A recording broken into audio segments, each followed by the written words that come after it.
Since we're not officially started, can I say I think it's incredible that Jeff Sunshine hiked up Neocani Mountain and is on the call from the peak of Neocani. I think that's got to be a first. I didn't realize there was internet connectivity up there. I'm going to have to go check it out. Awesome. You're on mute, Jeff.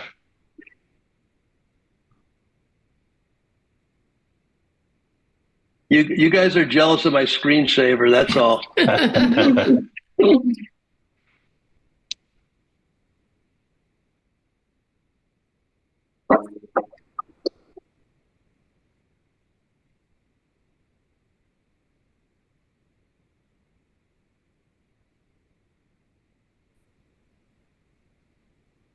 So, do we have everybody here?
Hello? Can you hear me? Hi. Yes, we can hear you. All right. Do we have everybody here? I think so. No. Let me see. Anybody missing? There's Linda. Chip here? We have everyone, Layla. Okay. Okay. All right. Well, I will call the first 2025-26 budget meeting at 2 p.m. Tuesday, April 29th. Today, our city manager, Layla Aman, will present the 25-26 proposed budget for the city of Manzanita. And if needed, we'll continue to present on Tuesday, April 30th. The first two meetings are not open for public comment. However, the third meeting, which is on May 6th from 6 to 7 p.m., will be open for public comment. With that, I will turn it over to Layla. Thank you, Chair. I am going to share my screen and share presentation.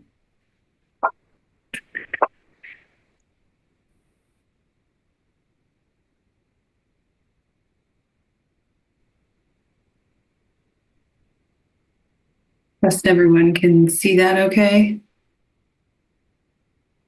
Yep.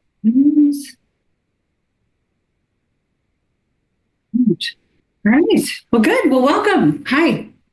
It's nice to be able to talk to some folks about this. We've been working really hard in the last 6 months, really. So this kind of represents a culmination of a lot of effort on behalf of myself and many others. So I'll start with, I only have 197 slides today.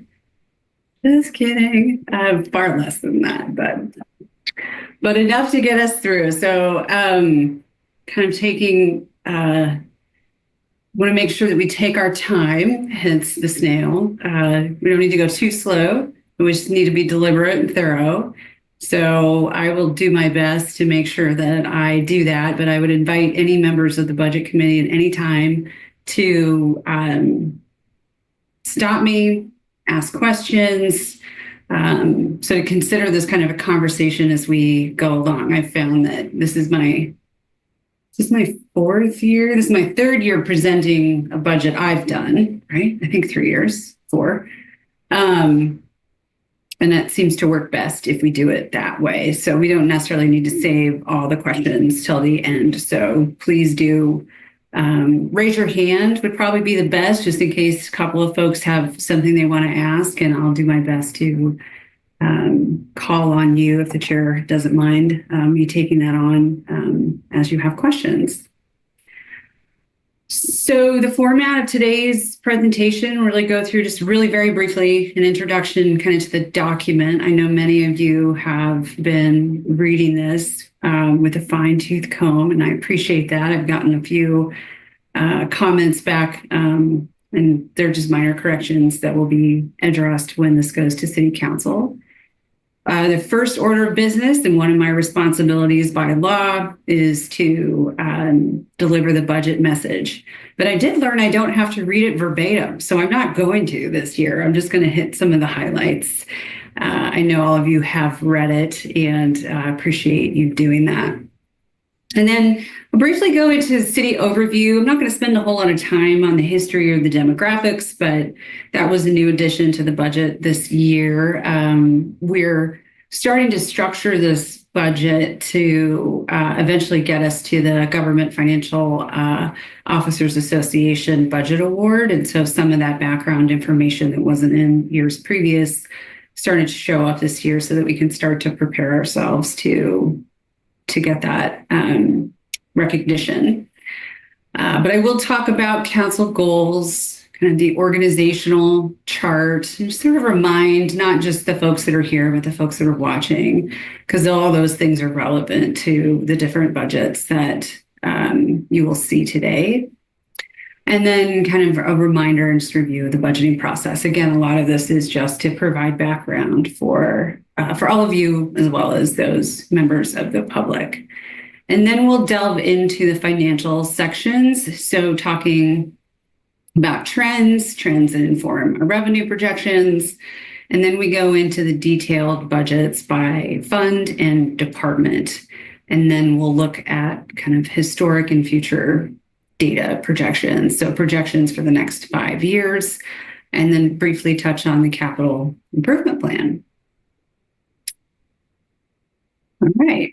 So just to give folks that are watching and all of you, I'm not going through every single element here, but the budget was very, it looked a little different this year. And again, as I mentioned, there was quite a bit more information in here this year. And my hope is that that provides the public with some clear understanding of how the budget process works, what the city is about, and how we do this. And so it's kind of divided up into 9 parts: the intro, the budget message, the profile of the city, our financial architecture, financial trends, our key budget drivers, financial sections, the capital improvement plan, and then we have appendices.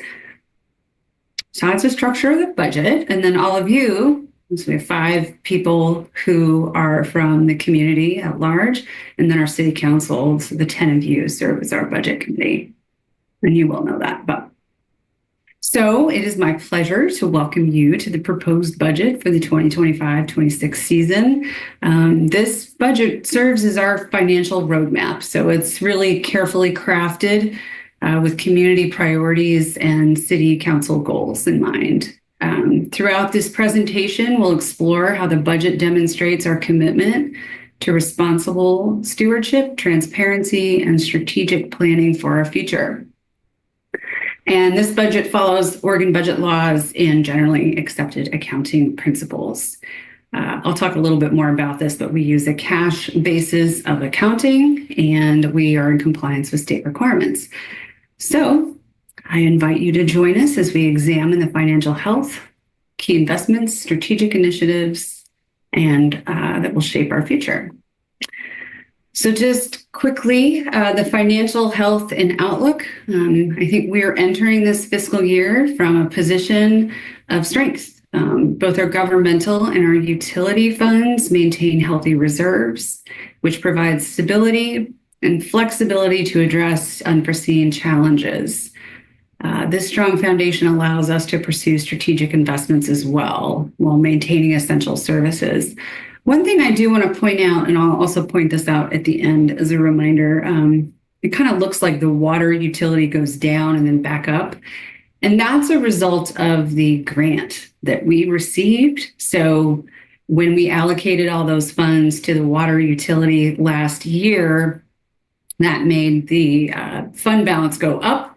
And then there's less allocated this year, so it goes down. But if those funds weren't here, you would have seen a steady increase in the water utility fund. So, when I first mapped this out, it was like, what? And then I was like, oh, right. Yeah, we had like $1 million. And then, and that's kind of one of the reasons why it looks that way. But the good news is that it's increasing and it looks good for us now and into the future. One of the key improvements, and this has been something I've been working on since I've been here, but I think I took a much greater leap this year, is really transitioning towards more accurate revenue projections. So getting closer to the mark in terms of what we're actually bringing in and our expenditure projections. And that's a change from past practice, which relied primarily on overly conservative estimates. And that often resulted in just significant variances between budgeted and actual figures for both revenue and expenditures. So we've worked really hard to develop a more precise forecast based on historic trends and realistic growth projections. And then on the expenditure side, we have also made some strides in terms of just getting a little bit closer to what we actually do and need, so that we have kind of a clearer picture of our spending. So a lot of this budget is not only just about making sure the city's running, that we're providing the services that the community wants, expects, and desires of us, but it also is implementing council goals. And so I want to just briefly go over those. Layla, can you hear me? Yes, I can hear you. It's Jeff. Good. I don't know if you're cutting out from time to time. I get a 10 or 15 second freeze. Then you start. It works fine. I don't know if anybody else is experiencing that. But going back to the last page about the reserves, one of the questions I had, it seems like we have a strong reserve position. It says gives us an opportunity to pursue strategic investments. What does that mean? Have we thought of any strategic investments? I don't know.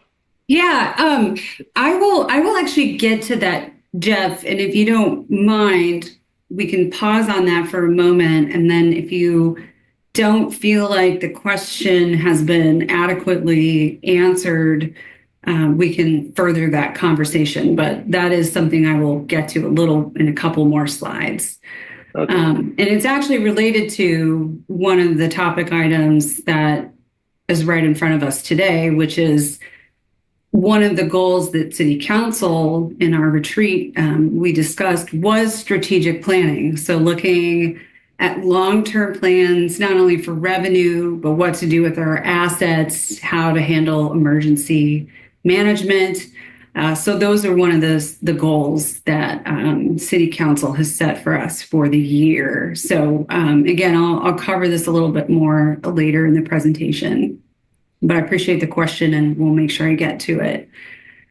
So again, council goals is so we're leveling up. That's kind of a continual theme, at least since I've been here. And one of the main focuses will be completing, and we're very close to completing the actual construction of, but then the opening of City Hall, investment in staff, and then continued engagement with our community. The Classic Street Connection project is a major capital project. In fact, we had our first, it was a mandatory pre-bid meeting today. We had a great turnout for that. But our goal is to complete that project before the end of this calendar year. So you will see resources budgeted for that carrying over from this year. And then finally, Envision Manzanita, which is completion of updating the comprehensive plan. My goal is to finish that before the end of calendar 2026. I hope we can get there. But we'll also be implementing housing rules by the end of this fiscal year. Did I miss anything, Council? Does that feel good? All right.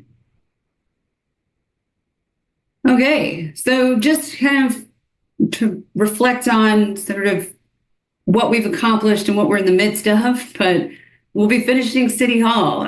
Substantial completion is on track for May 15th. And then we're expecting to get our certificate of occupancy at the end of the month. And that's exactly on track. And we are on budget. And so that's very exciting. The Classic Street project, as I mentioned, is underway. We are currently out to bid. We had a strong showing of interest in that project. So that's really exciting. And that represents the $2.7 million that we received from the state of Oregon to implement that project. We're expecting to start construction in mid-June. And then one of the other things that will be included in here and part of the discussion is that we are anticipating beginning repayment of the Special Public Works Fund debt that we took out for City Hall. That may or may not happen this year, but we wanted to budget for that. And I'll talk a little bit more about that when we get to the City Hall project. But it's a significant milestone for us. And I just want to acknowledge just the years of effort and work that went into that. And so excited to see that come to fruition. There are a few staffing and organizational updates that I'll be talking about throughout the budget. The first is a police officer position. So my budget includes a proposal to convert our code enforcement officer position to a sworn police officer position, which will still focus on code enforcement, but he will have additional capabilities to be able to support and serve our community as well as his other colleagues in the police department.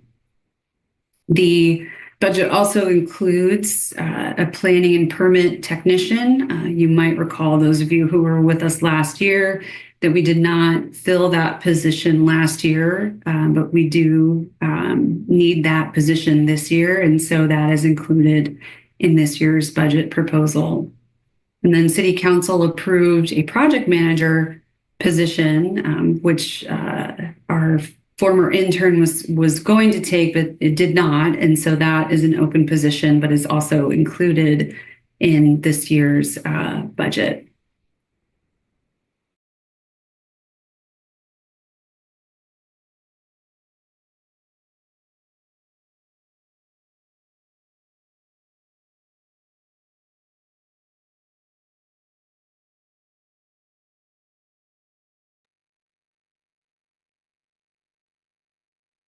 Is Layla frozen up?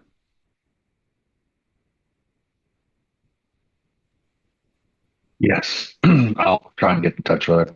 Thank you.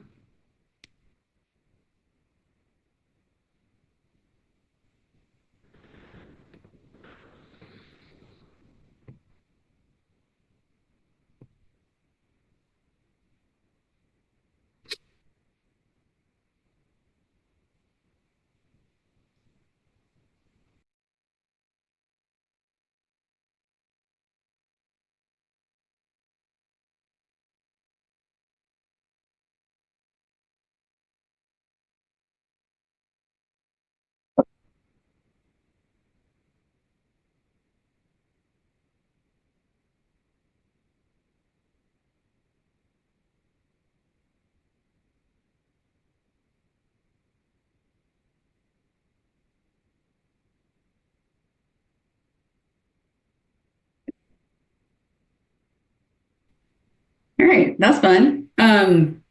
Sorry about that. All of City Hall just froze. I started hearing everyone around us. So where did you lose me? Or where did I lose you, actually? You were just talking about the project manager position. Okay. All right. Okay. Sorry, I got to get myself reset up. It just crashed everything. So my apologies. You were in a good state when you froze, because usually when I freeze, it's. Well, that's good. Yeah. Okay. Let's see. All right. Is the PowerPoint back up? Yes. Okay, thanks. Because that's better than the interruption that happened at Planning Commission. So sorry about that. Okay. I guess I'll go back a slide. Yeah, okay. So I was talking about the project manager position. And then we're also doing additional leveling up work this year too, which is enhancing our internal controls. That's work that Nina is leading with our finance advisor. We're still continuing to improve our digital accessibility. So hopefully getting ourselves in a space where we can have online mapping and access to things like resolutions and so forth. Continuing policy implementation. So for example, the short-term rental policy that council has just recently directed staff to begin working on. Strategic planning. We're going to be doing a lot of infrastructure planning this year. And then I did not forget about the codification of our ordinances. And the other topic too that I raised in my budget message is just continuing to, again, level up our outreach and engagement with the community through various channels. And so the project manager position will be essential to that. In terms of Envision Manzanita, the real big topics here for us are Senate Bill 406 implementation. So that's Oregon's middle housing rules. So updating housing ordinance to comply with those rules. Planning Commission is in the knee deep in this stuff right now. And our hope is to have a draft ordinance before City Council in June. And then finishing the comprehensive plan. So really getting back on our feet once the housing work is complete, and finishing the rest of those chapters. And then really starting to think about annexation planning. We had a 12-acre piece of land annexed into the city recently, and so want to be mindful of the impacts of all of those things on our community. So we're thinking ahead, thinking about growth, and how we can continue to serve our community at a high level.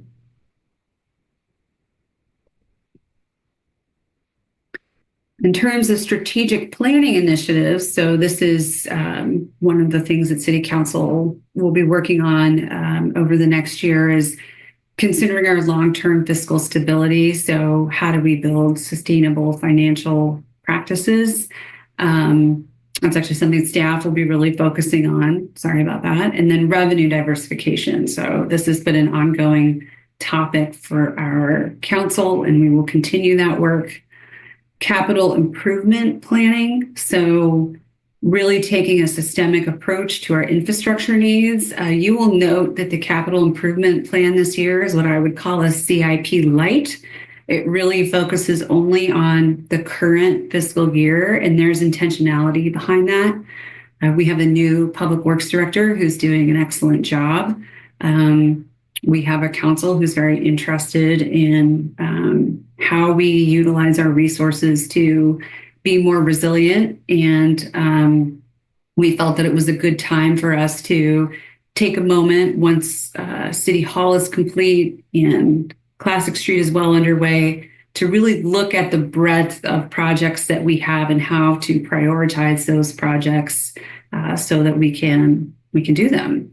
So I will be working with our public works director on that over the next year and engaging with council in discussions about that. And then again, emergency management. So how are we preparing for the future and for natural disasters?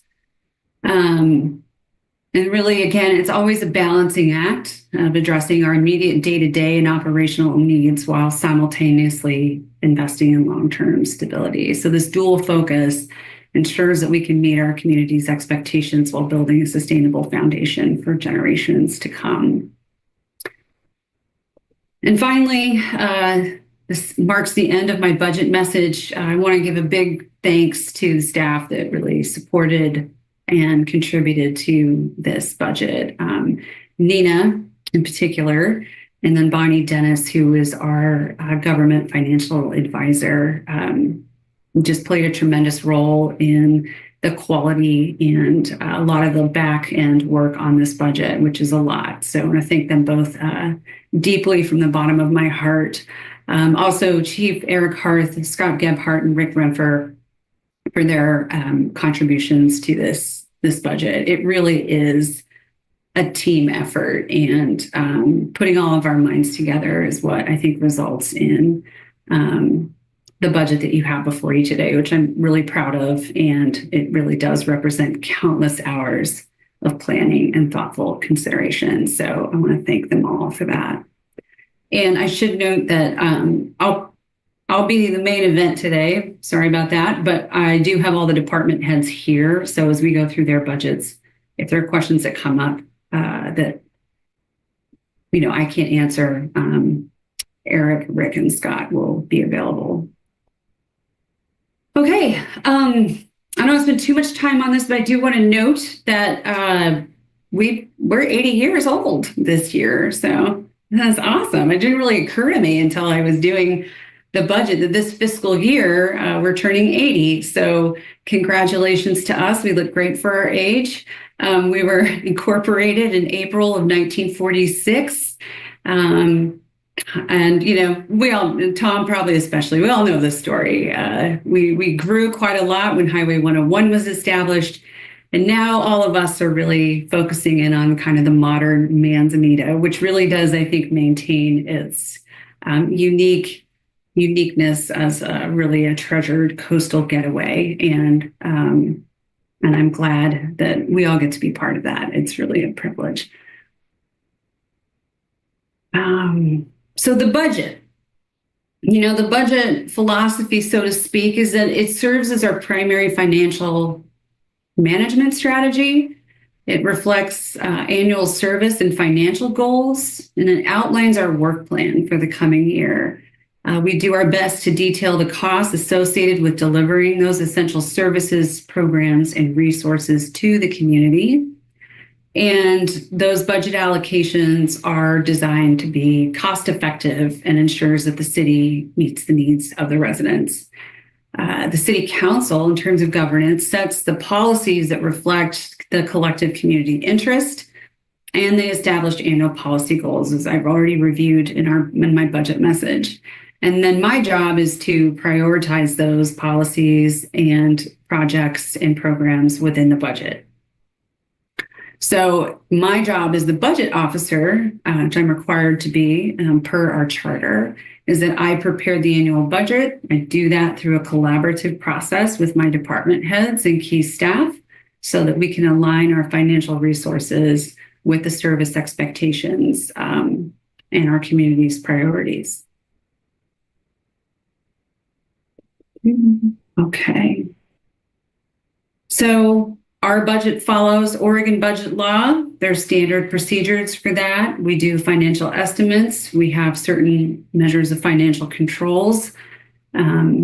We provide descriptions of what these resources are being spent on. We take public input through public hearings. So as the chair mentioned, we have public hearing on May 6th, and then we have another on May 28th.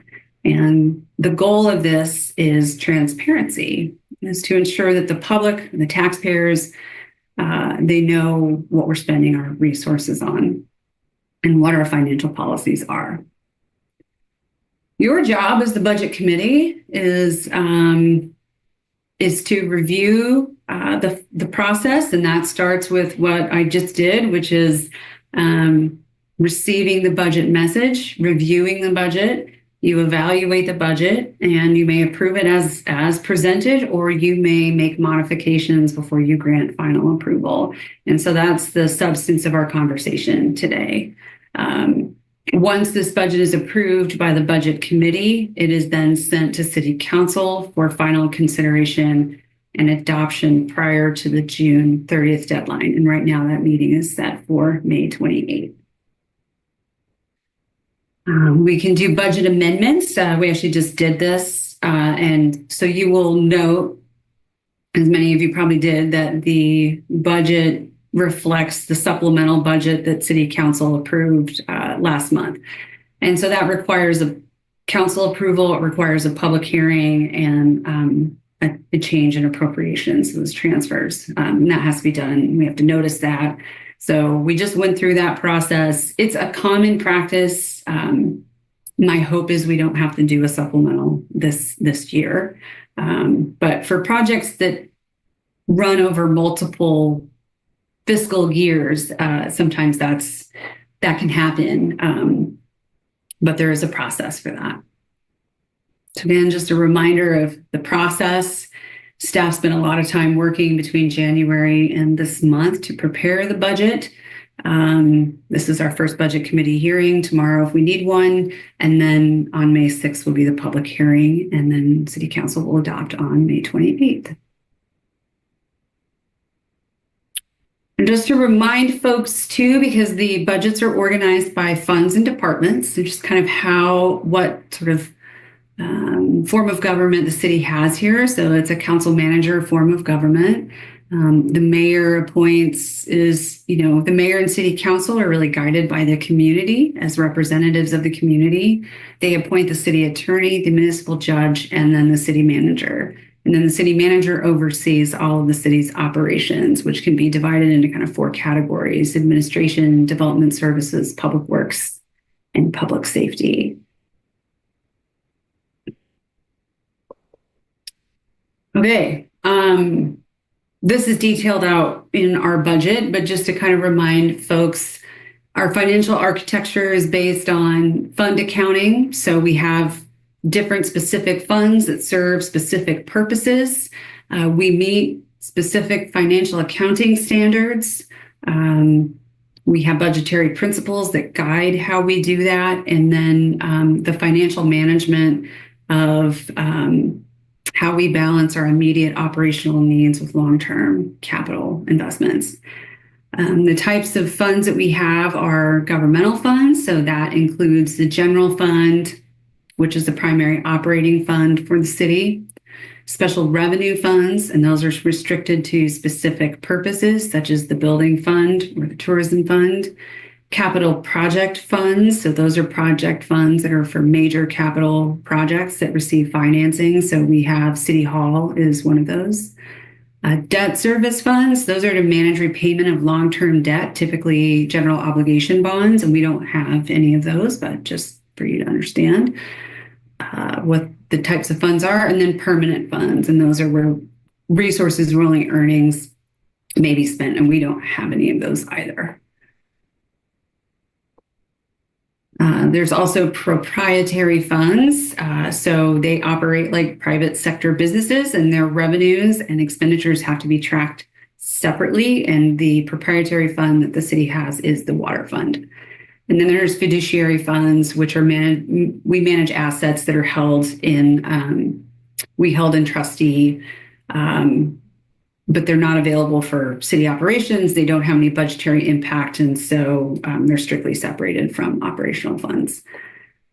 Okay. So our financial structure looks like this in terms of government funds. We have the general fund.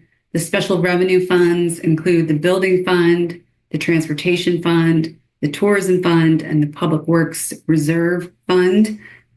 Our capital project funds are the City Hall expansion fund and the system development charges fund. And then our only proprietary fund, which is also an enterprise fund, is the water utility.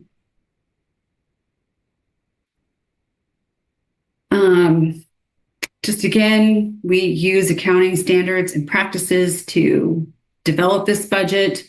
Our budgetary basis of accounting is cash basis. We have a comprehensive financial audit that is conducted annually. We also send out quarterly reports to the budget committee for review, and the city council receives monthly reports on our spending versus what has been budgeted for. And we have budgetary reserves. So the only official policy reserve we have is for the general fund, and fund balance policies, making sure that we have sufficient reserves within each fund to provide financial stability and mitigate risk. So why are budgetary reserves? And so this is related to the question that Jeffrey brought up.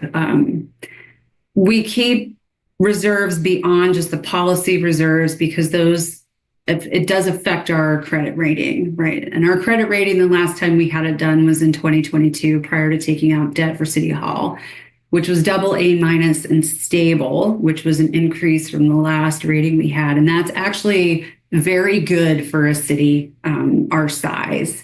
It's a very strong rating, and it suggests sound financial management, stable revenue streams, and strong governance.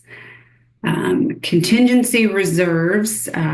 So many of the budgets include contingency, help deal with any unforeseen expenses, and those require council approval to use. We don't have any uses of contingency this year, but if we did, we would actually bring that to city council in a resolution and request that that money be transferred into a particular line item within a budget.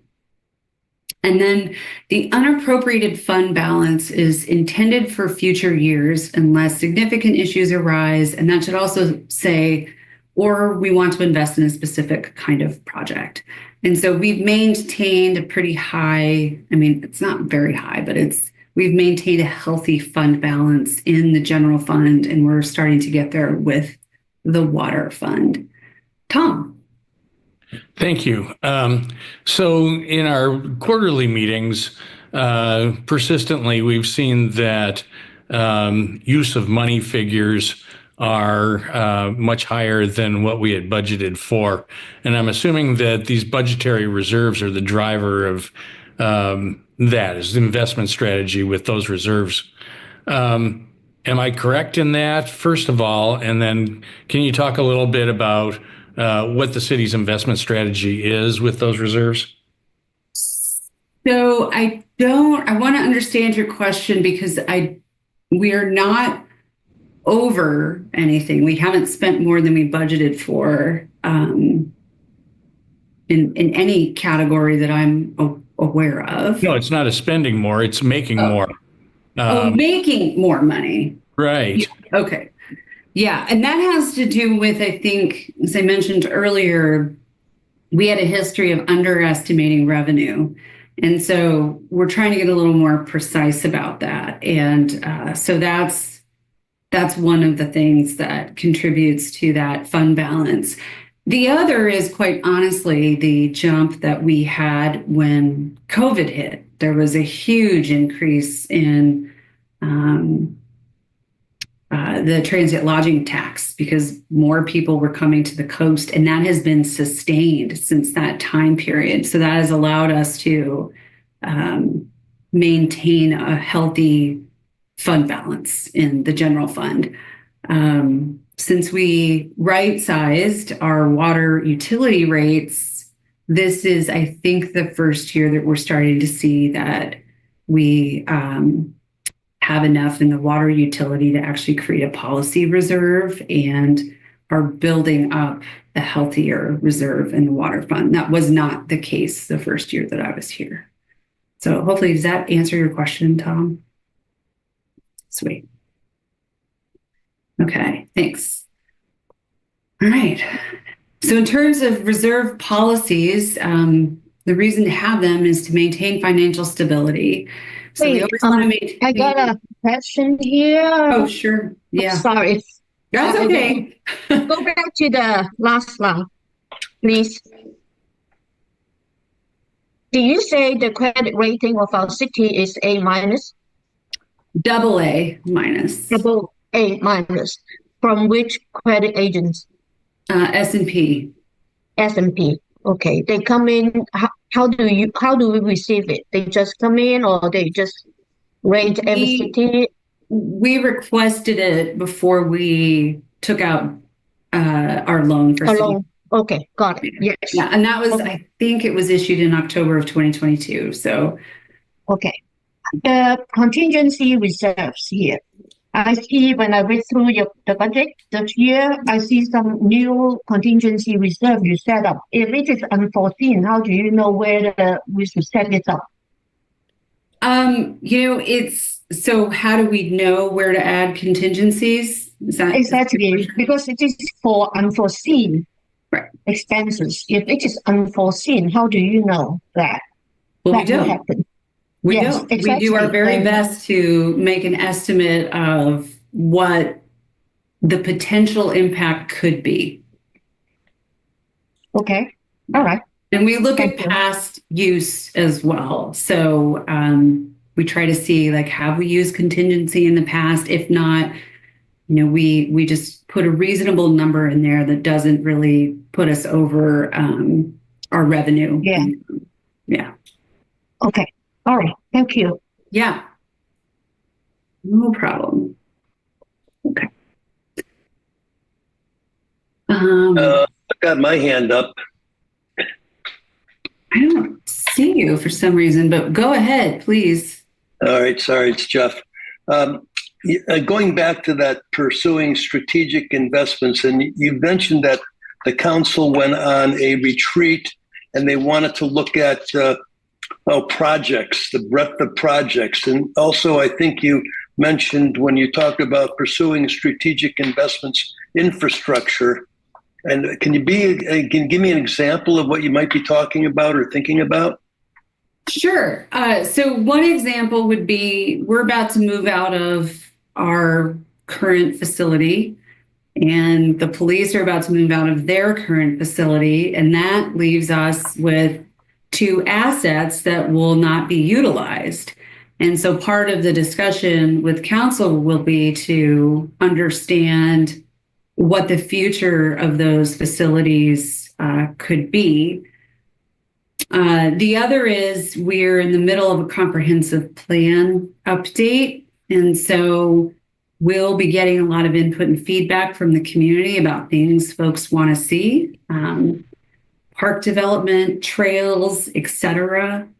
So having a discussion about those projects in relation to necessary infrastructure projects as well. So those are a couple of examples of those kinds of projects. And I think we are a staff that we do a lot for the size that we are. And one of the things that's been very important to me is that the projects that we budget for are the projects that we do. I really like to level set expectations to both be aspirational, but also grounded in reality. So the projects that you see in this year's budget are projects that we will complete and we have the capacity to complete. And so part of that discussion with council is understanding the goals and then how does that align with staff capacity to actually deliver on those goals. Thank you. You bet. Okay. So just, I won't go into detail on this, but we meet all these requirements and standards. So we're operating in an environment that complies with generally accepted accounting principles, accounting, auditing, and financial reporting standards, et cetera. So, and I think that was evidenced by a basically near perfect audit this year. So I'm very proud of that. I'm very proud of Nina, because it's all her. Okay, so we're going to jump into the financial section and just broadly first, and then we'll dive into each of the funds. So our major revenue sources are property taxes, intergovernmental agreements, including state shared revenue, grants, et cetera, fees and charges. And then transient lodging tax is the largest component of our overall budget. Transient lodging tax is a significant revenue source, and so everybody knows that's imposed on short-term rental accommodations such as hotels, vacation rentals, and other lodging establishments like bed and breakfast. The city of Manzanita currently imposes a 9% transient lodging tax. 7% of that remains entirely with the city of Manzanita for general fund purposes. So that's a primary source of funding for the majority of the city's activities that are not related to the water system. The remaining 2% is distributed between the general fund. So 30% of that 2% is in the general fund, and 70% of the 2% is allocated to the tourism fund. Brad. If the voters decide in May to raise the TLT amount, we would have higher than 7%, but with the remaining 2%, would that remain 2% of the new percentage?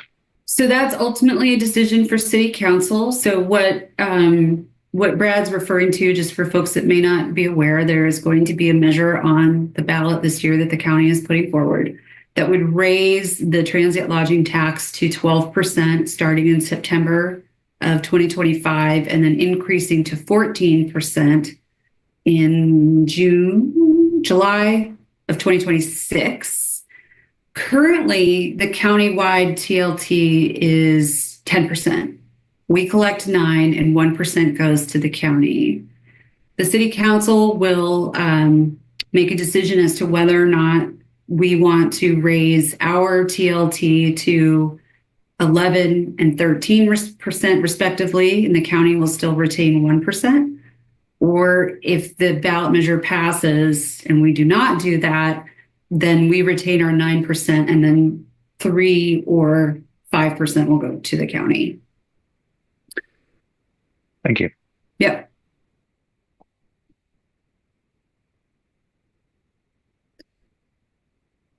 Property taxes. So it's one of the most stable and significant funding sources for the general fund. It's not a huge amount, but it is an important piece of the pie. But it is subject to pretty severe limits as a result of ballot measures 5 and 50. These funds, again, go into the general fund. They support core services such as public safety, parks, court planning, and general government operations. Our permanent tax rate is 42 cents per thousand. That rate cannot be changed. The tax rate is considered one of the lowest in the state of Oregon. And on average, the city receives $127 per household on property taxes, even though the median income, median home value is $800,000. And again, that's a result of Measure 50 primarily, but it's the combination of Measures 5 and 50, which limits the maximum assessed value of homes. So even though we've seen a lot of development, we've seen a lot of expensive homes built, the way that the assessed value is calculated results in significantly less revenue than you would get if it was calculated based on market rate. And I checked, I couldn't I wanted to find out, I didn't write it down. In Tillamook County, it's called the change property ratio is 0.484. So it's basically like 50% of the real market value is what is assessed. So even though we see growth, we don't see a huge amount of growth in property tax revenue. Our fees and our cost policies. So we have a master fee schedule now. We adopted that last year. Council annually approves that. So that includes fees for services, water utility rates, and building rates too. So we propose an option to City Council every year prior to the budget process, and they approve that by a resolution. We use an indirect cost methodology. I'll touch briefly on that. And then we also rely on a capitalization policy, which is basically anything that's $5,000 or more is what we consider to be a capital project. The expenditure categories that we use in the budget can be broken down into primarily 4 different categories: personnel services, which are salaries and benefits for the city employees; materials and services, operational costs, maintenance, and contracted services. So we, for example, contract with the city attorney. Capital outlay, so those are capital projects, and then any debt service. And I sent out an update. The budget committee received one version, and we posted the updated version on Friday, which included this debt service table correction. So this outlines the current debt that the city carries. There's a water revenue bond, the Underhill Plaza, that's the land, and the visitor center. Both of those obligations retire at the end of 2027. So they'll be paid off at the end of 2027. Brad. Could you educate us a bit more about what the water revenue bond is? That is for, my understanding is that is for the water treatment plant. I see Linda nodding her head. Kit. Hi, I'm looking on at page 36 of your package, and then you talk about the future debt. And you are talking about the City Hall fund, right? We borrow from OBDD, $4.1 million. It's going to mature in May 2027. And after that, we're planning to issue bonds for the remaining, right? And then... So, close. Yeah, sorry. So thank you. So right now, we're using a special public works fund. I called it kind of a construction loan. And so that loan is taken out in a reimbursement basis, and we're being charged accruing interest at 2.1%. And you're correct. It matures on May 14th, 2027, but that loan will be transferred to the Oregon Bond Bank. So we, as a city, will not be issuing bonds. Okay. Those bonds will be issued by the state of Oregon. And at that time, that will establish fixed payments and our repayment terms, including interest. Okay. Now, the current interest rate is 2.1, which is fantastic. I've never heard this. So this is very good. But then one of the reasons we selected it, but that will likely not be the interest rate that we get when we. Yes. So I was thinking that then it's essential to project, make a projection of the interest rate, and then mature date, and then the bond amount, that how much is it going to be, and then I don't see it anywhere here because 2027 is just another year budget. So I would like to urge you guys, next year budget, we need to make consideration of the projection. Yeah, thank you. And I did some I did do some of that. So I looked at a couple of different options in order to come up with an estimate for a debt service payment.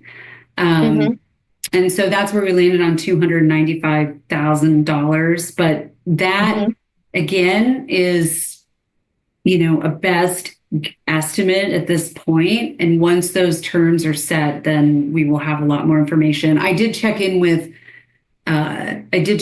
Business Oregon about when they expect to do that bond sale, and it sounds like it will be the end of calendar 2026. So it's quite possible that we don't actually have a debt service payment. And one of the things that I will talk with council about, but certainly would welcome feedback from this committee as well, is that if we budgeted that amount, we actually can pay off some of that debt before it gets sold to the bond market, to the Oregon Bond Bank, which would reduce our overhead. And so I think if it doesn't get refinanced, that would be something I will talk with City Council about when I have a little more clarity about when that bond sale will occur and whether or not it makes sense to make that. It's a big amount of money, and then for the small city, it will have a quite a big impact on the financial in the future. And then I see you have the 5-year forecast when I look at it, and then you forecast that every year is like $400,000, $300,000, and $400,000 payback, and then that would include some of the principal and interest. So I'm just interested to know that what do you forecast for the loan amount when you transfer to the bond bank, the Oregon Bond Bank? That is something that need to be considered. And of course, the interest rate we don't know yet. Right. And maybe make a few scenario from the lower rate to the highest rate that you consider. That will be a better way of, you don't have a crystal ball, but at least you think about it. And what is the worst scenario, the best scenario? Because as I see that, let's say $400,000 you pay off from the general fund is quite heavy, for every year. So I'm just worried about the debt service in the future. Yeah, and I did do that. I ran a number of different scenarios at a number of different interest rates. The 4.1 is our maximum. I don't want to speak too soon, but I think that we will be coming in under that in terms of the amount we borrow. So I feel like what we have in the budget and included in the forecast is conservative. And then it's also good to remember that the Underhill loan payment goes away at the end of 2027. And so that will help things. The city's maintained that debt service for 10 years almost. But I agree with you. I think it would make sense. Like the less debt we have to finance, the better for sure. Yeah. Thank you, though. Thank you. Yeah. Sean. Yeah. Layla, what interest rate were you using in those estimates on those payments? Was it the 4.1%? I looked between 4 and 6 and 30 and 20-year terms. Okay. Thank you. Yeah. So it's not precise, but I felt like that feels good. That number feels good to me. Okay.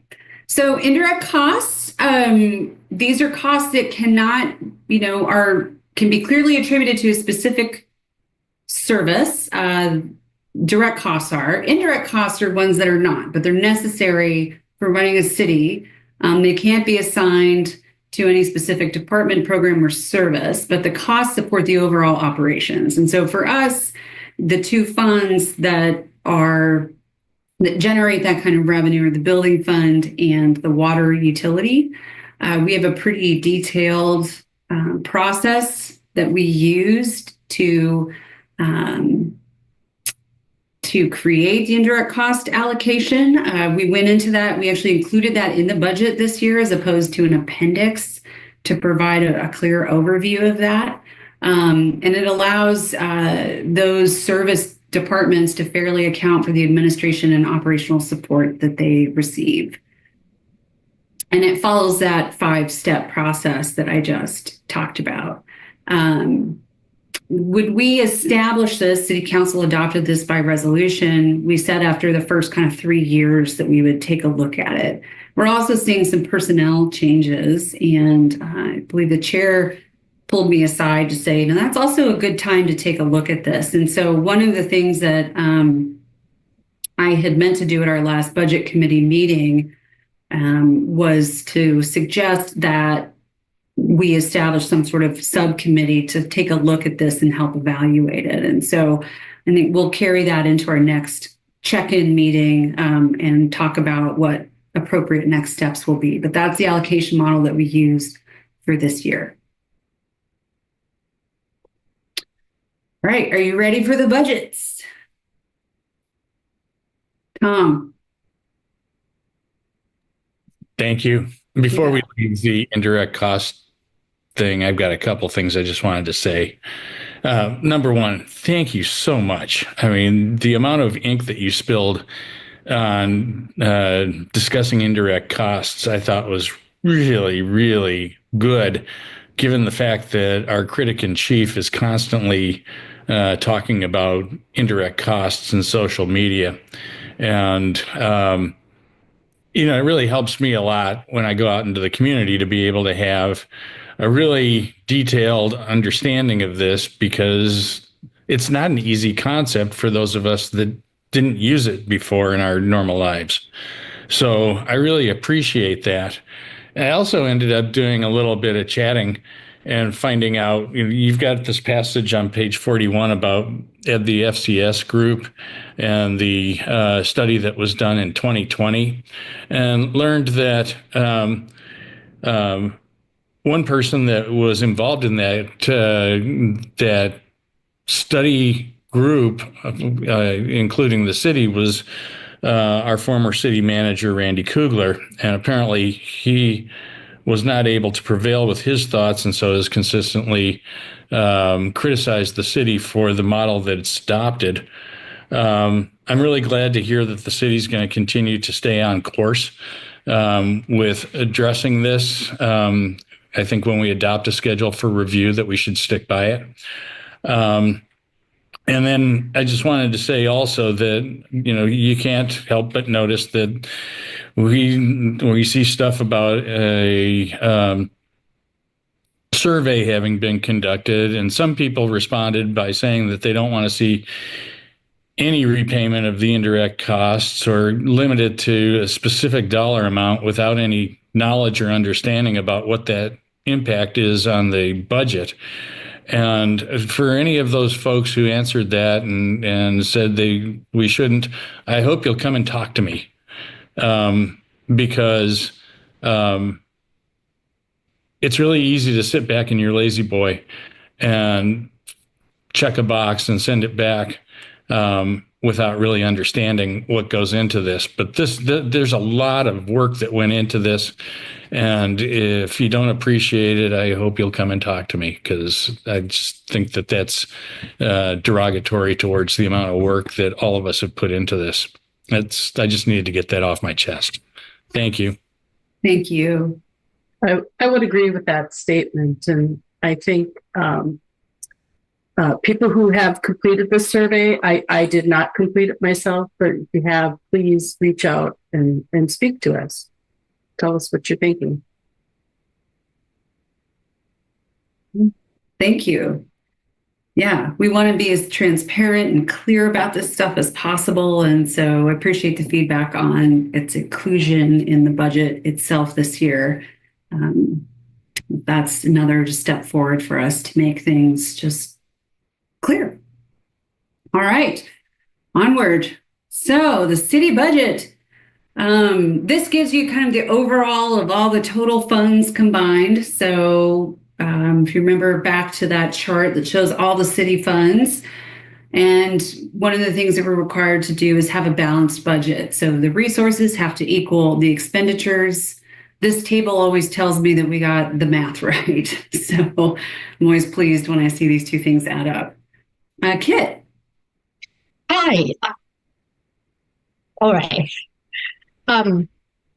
The question is, when I look at it, maybe something I don't understand. Okay, I'm not saying anything else without listening to you guys, the explanation. When I look at 2024-25 estimated actuals, at the bottom here, total reserve ending fund balance, you have 10,395,000.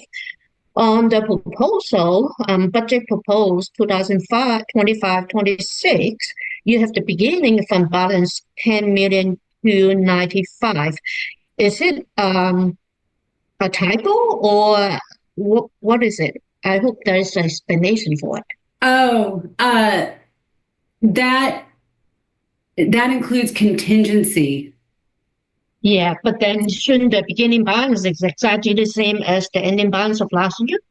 If you estimate 10,395,000, it should be 10,395,000 as the beginning of next year.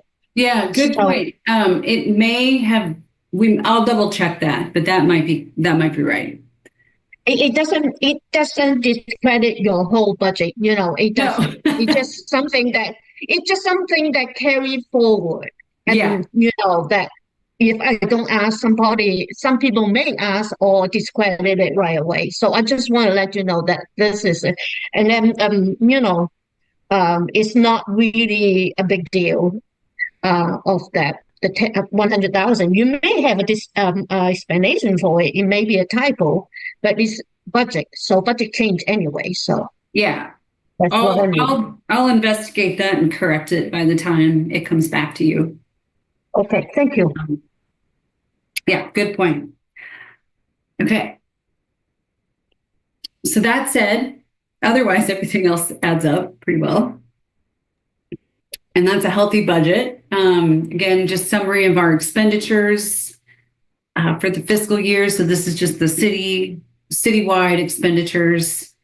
And then the bottom table starts to show our full-time equivalents by department. And this is just the general fund. So we have 10.25 staff members that are supported by the general fund. And we get into the budgets in detail. You'll see there's an FTE, which is a full-time equivalent, which is a human being, how their time is allocated to different funds.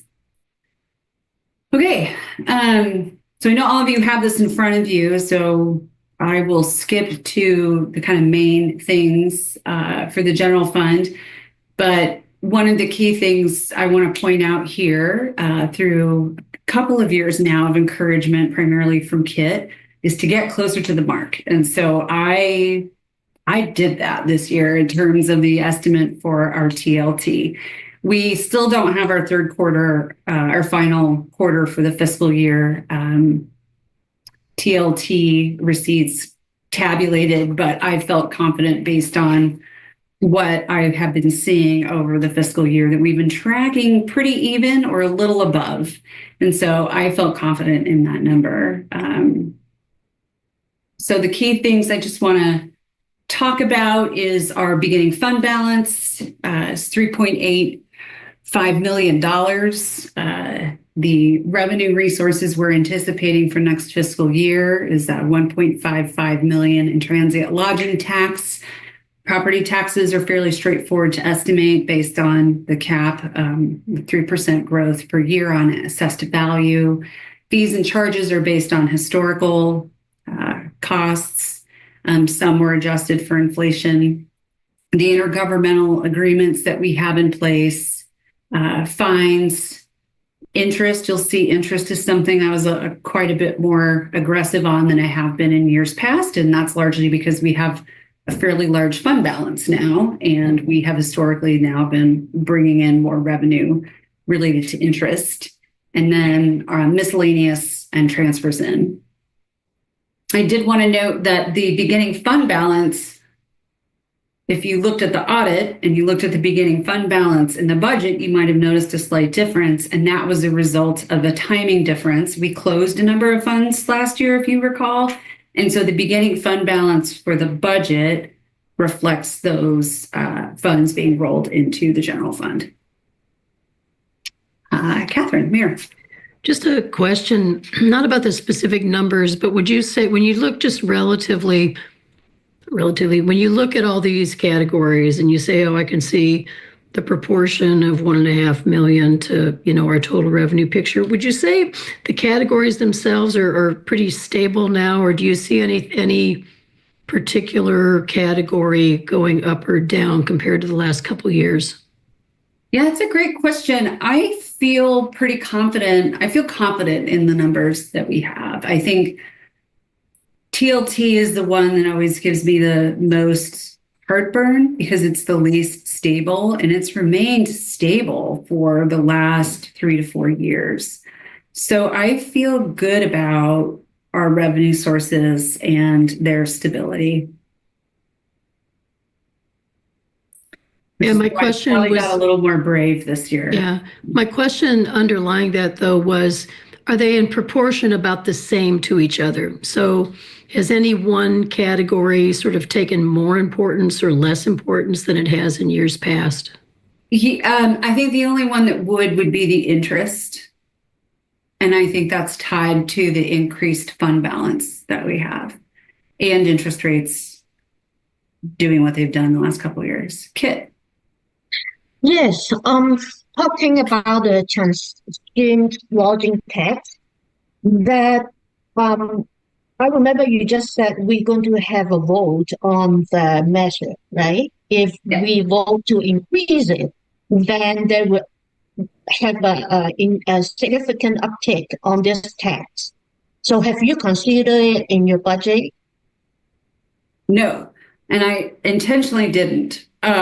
Because we just don't know the outcome. Mm-hmm. And I wanted to, so that's where I did maintain some conservancy is I did not account for that here. I think that felt like the appropriate approach to me, but yes. Mm-hmm. Yeah, because it's an unknown, but to kind of refer back to Catherine's question, so which one is going to have, a fluctuation up or down? Then the lodging tax will be if we pass it. Yeah. So that we need to take consideration. Of course, we want more, revenue. Yeah. However, on the other hand, we want to diversify it, right? Yeah, exactly. Thank you.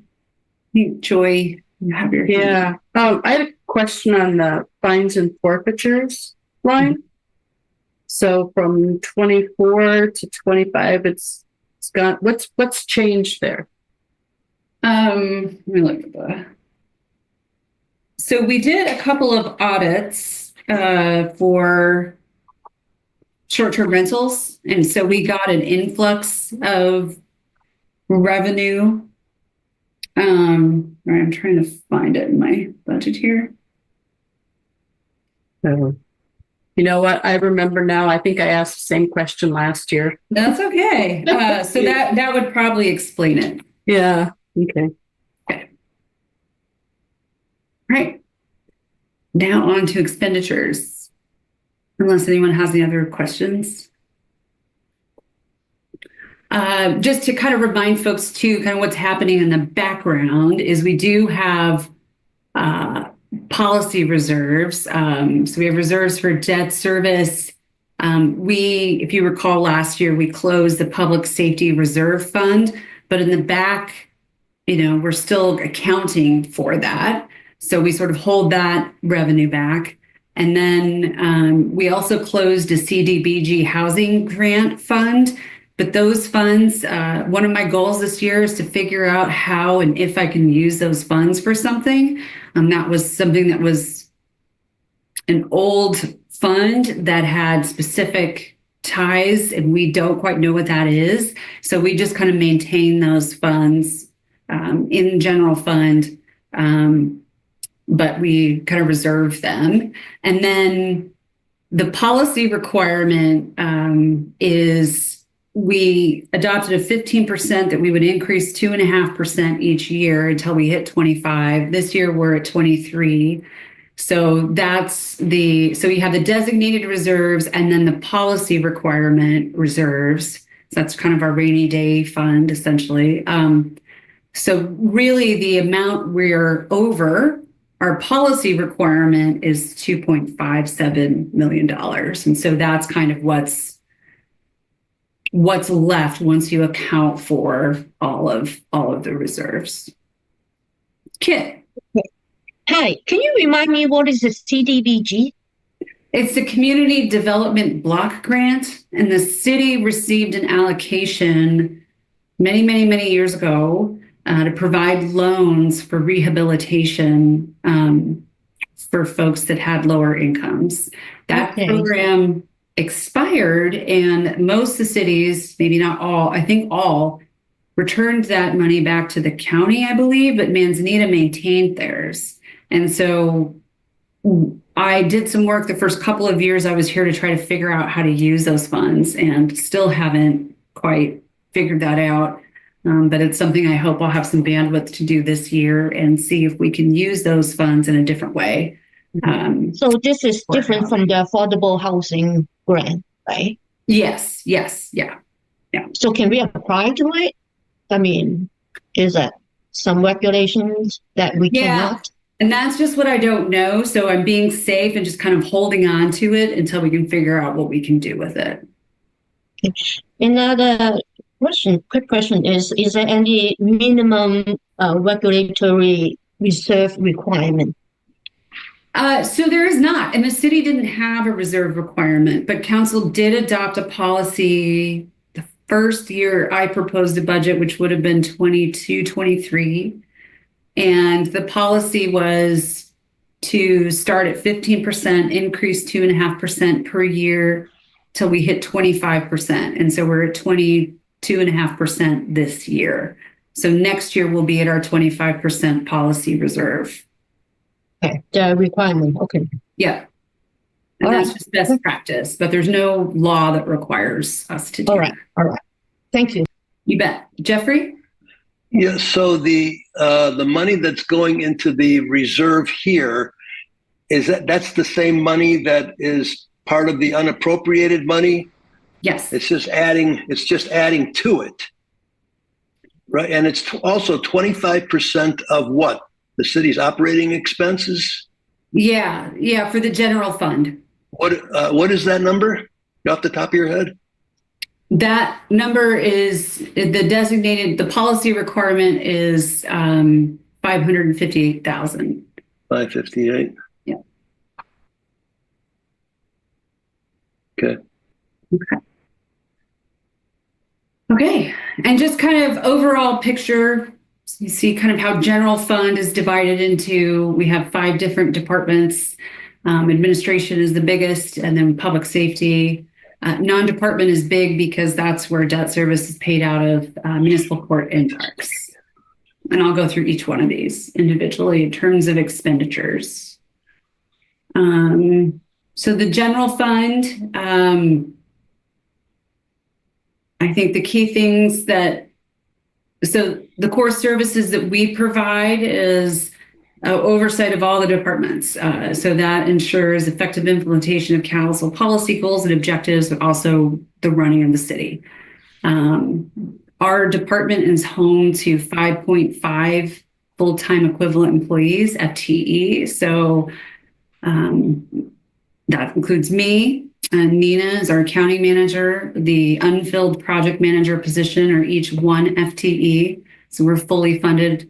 One of the changes this year is that the short-term rental program manager, which is Chris Bird, will be fully funded out of the general fund. He actually used to do some building permit tech work, and with the anticipated changes in workload to implement new STR policy, as well as his current workload, he is now being fully covered in the general fund, and then the planning and permit tech will take over the responsibilities that Chris has been keeping up with. There's a portion of the assistant city recorder. Technically, the full city recorder position is funded by the general fund, but it's split between 2 departments, which is administration and court. And the planning and permit tech, so the general fund, the administration covers the planning portion of that position, and the other half is covered in the building fund. And then the development services manager, which is Scott Gebhardt, he does quite a lot for the planning department as well as short-term rentals. And so a portion of his salary is paid out of the administration. So collectively, that represents 5.5 FTE. That's a net increase. And that should say 1 because the planning and permit tech was just unfilled last year. But compared to last year, it's a 1.5 FTE increase net. We actually moved the code enforcement position into public safety. That was actually being carried in the administration's overhead last year. Professional services, so that number went down this year. And those services are really split between operational and council goals. So in terms of operational costs, professional services includes our IT consultant, our financial advisor, the city attorney, the planner, our city planner is a contract planner, and our auditor. And this year I've added in funds. We do a salary survey every 4 years. And so this is year 4. And so we'll be doing that work. And then council related goals are, there's funds in here to complete at least the majority of the comprehensive plan and to begin the codification of the city's ordinances to create a municipal code. You'll see some increased cost in building operations, and that's a result of costs that were normally allocated to the police department, which has a separate building. We're now all one. So all of those costs have been put into the administration's budget.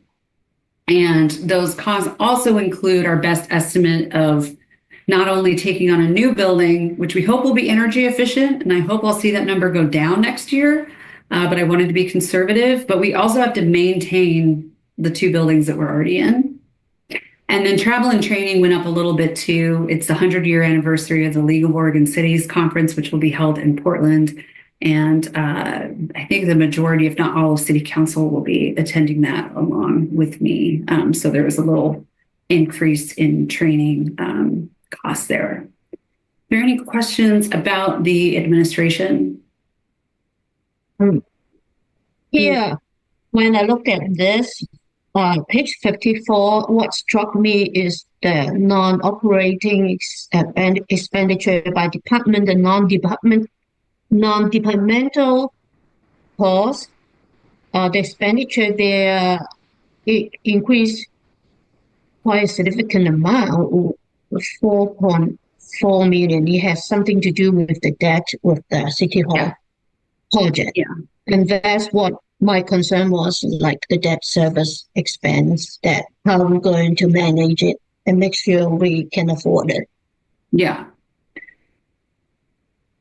Yeah, and I'll get to that department, but even with that included, we are still in good shape.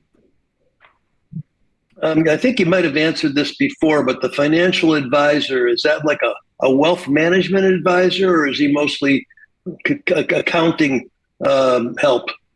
So she is a former finance director who has worked in government accounting as a finance director for 20 years. And so she has a consulting business and so helps us with, so she's specific to government finance, not wealth management. Thanks. Yeah. And so I try to refer to her as a government financial advisor because she's got a very specific skill set. Joy, or chair. The dues and subscriptions, our number has almost doubled for next year. What's changed there? Yeah, thank you. So what I did there was, weird. Okay, it's on this slide. I moved the annual cost of our financial software, which is Cassell, from professional services to dues and subscriptions. Okay. I don't know why I didn't do that before, but when I looked at it again this year, I thought it seems more appropriate in that line item. So that also had a result in reducing the professional services. But yeah, thank you for catching that. And it showed up here now, but it must have been an animation or something, because there it is. Okay. Okay, on to the next. Municipal court, no real big changes here. This is mostly part of Nancy's job. She manages all the court-related activities, including the processing of citations, answering lots of questions, and running the monthly court and maintaining all the documents and any related responsibilities. All the expenditures in this budget are consistent with the previous year. Questions about court? Okay. Parks Department, bit of the same story here. It's maintaining and managing the city parks, and the costs have really remained the same as the prior year. One of the things I've been noodling on is if this is something that can just be absorbed by the tourism fund, because parks are a facility. So I'll be exploring that next year, but for this year, we're going to maintain this current look. Any questions about parks? Okay. The Public Safety Department, our police department, only a few modest changes here this year. So what we're proposing is that the Public Safety Department includes our chief, sergeant, 2 police officers, and it will include a portion of the code enforcement officer, but at a certified police officer level. So I'm proposing that a quarter of that be in there. We also provide limited coverage to Wheeler, Nehalem, Oz West, and Nehalem Bay State Park. I think we've missed the parking tickets in Nehalem Bay State Park, so we're looking forward to them reopening this fiscal year. Again, building operations, what has changed there is that those costs that were previously allocated to PD in their separate building, which made sense when they had a separate building, even though they physically have a separate building, it's 1 meter that we have now at New City Hall, and we want to really think of that as one building. So the administration is carrying all of those costs, and the only operational costs that are included in their line items is their cell phone services. And then there's some increases in equipment and subscriptions, and that is to cover some of the new costs associated with a new officer position. So things like bulletproof vests and so on. Does anybody have any questions about the police department budget? Okay. All right. And everyone's favorite, the non-department department. So this department is where we carry things that can't be sort of directly assigned to a specific department. And here is where that CDBG housing grant comes into play. We included the expenditure as an allocation just in case we figure out what to do with it. There's additional funding in here for emergency preparedness, and then the debt service and contingency are included in this line in this department. Yeah,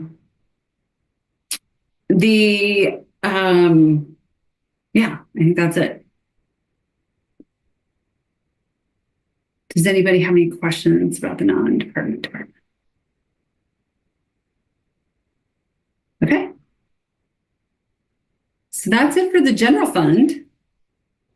We'll now move into the building fund, the transportation fund, the tourism fund, and then we'll wrap things up with water. All right. So the transportation fund deals with maintenance, repairs, and construction on roads. The restricted revenue sources in here include the state motor vehicle fuel taxes, and then we have the Tillamook PUD's franchise agreements also come in here. And so those are the primary funding sources for the transportation fund, and they do not provide enough money really to, those 2 sources alone do not provide sufficient resources to maintain the minimum maintenance of the city's transportation system or staff. So historically, the general fund has subsidized the transportation fund through transfers. However, there was some significant fund balance left over from previous general fund transfers, so I didn't propose one for this year. And that was used for operations and a portion of the Classic Street project. The main expenditures here is capital outlay, and this is 100% related to the Classic Street connection project. It includes both the transportation, and there is a stormwater line item, as you probably saw in here too, that's related to the roadway that's included in this project. And then the other increase was signage. There is a kind of a one-time increase in signage so that our public works director can build an inventory of signs for the city so that we can replace them more quickly and efficiently. But we don't expect that to be an ongoing cost. So Chip, there you are. Right. I knew it was ominously quiet. I know, ominously quiet, but it's not ominous. This may not be the exact place to raise the issue, but we have previously thought about some alternative revenue sources, the principal purpose of which was to raise money for maintenance of the road system. Where in the world has that gone? It's sort of dropped off the edge of a cliff or something. Are we still doing alternative revenue sources? Yeah, so that is one of the things that I spoke about earlier that is a goal for council, is to sort of reignite that discussion. Okay. This fiscal year.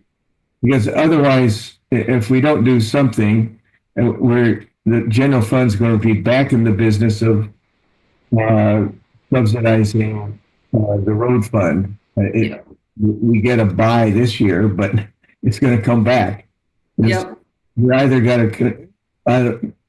have to agree that it will continue to come out of the general fund, or that it will have some independent funding source.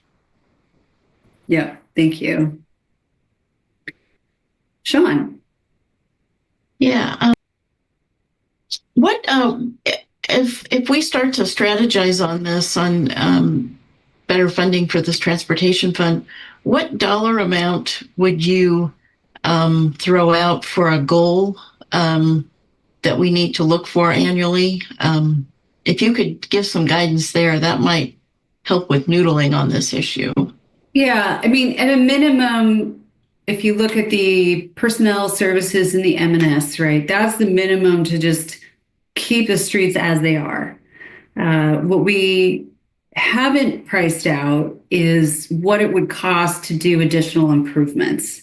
And so one thing we don't have as a city is a transportation system development charge, but we can't use SDCs for maintenance. And so that's part of the discussion that council needs to have in discussing this, is that what level of maintenance is required and what level of maintenance makes sense. So I would say it would be north of the requirements for personnel and materials and services, and that there's, a reasonable capital outlay number that we come up with. It's based on an assessment of we actually already have an assessment of existing road conditions, and kind of can do some estimates on what that cost would be. So at a minimum, we need about $150,000 just to operate the fund and not do projects.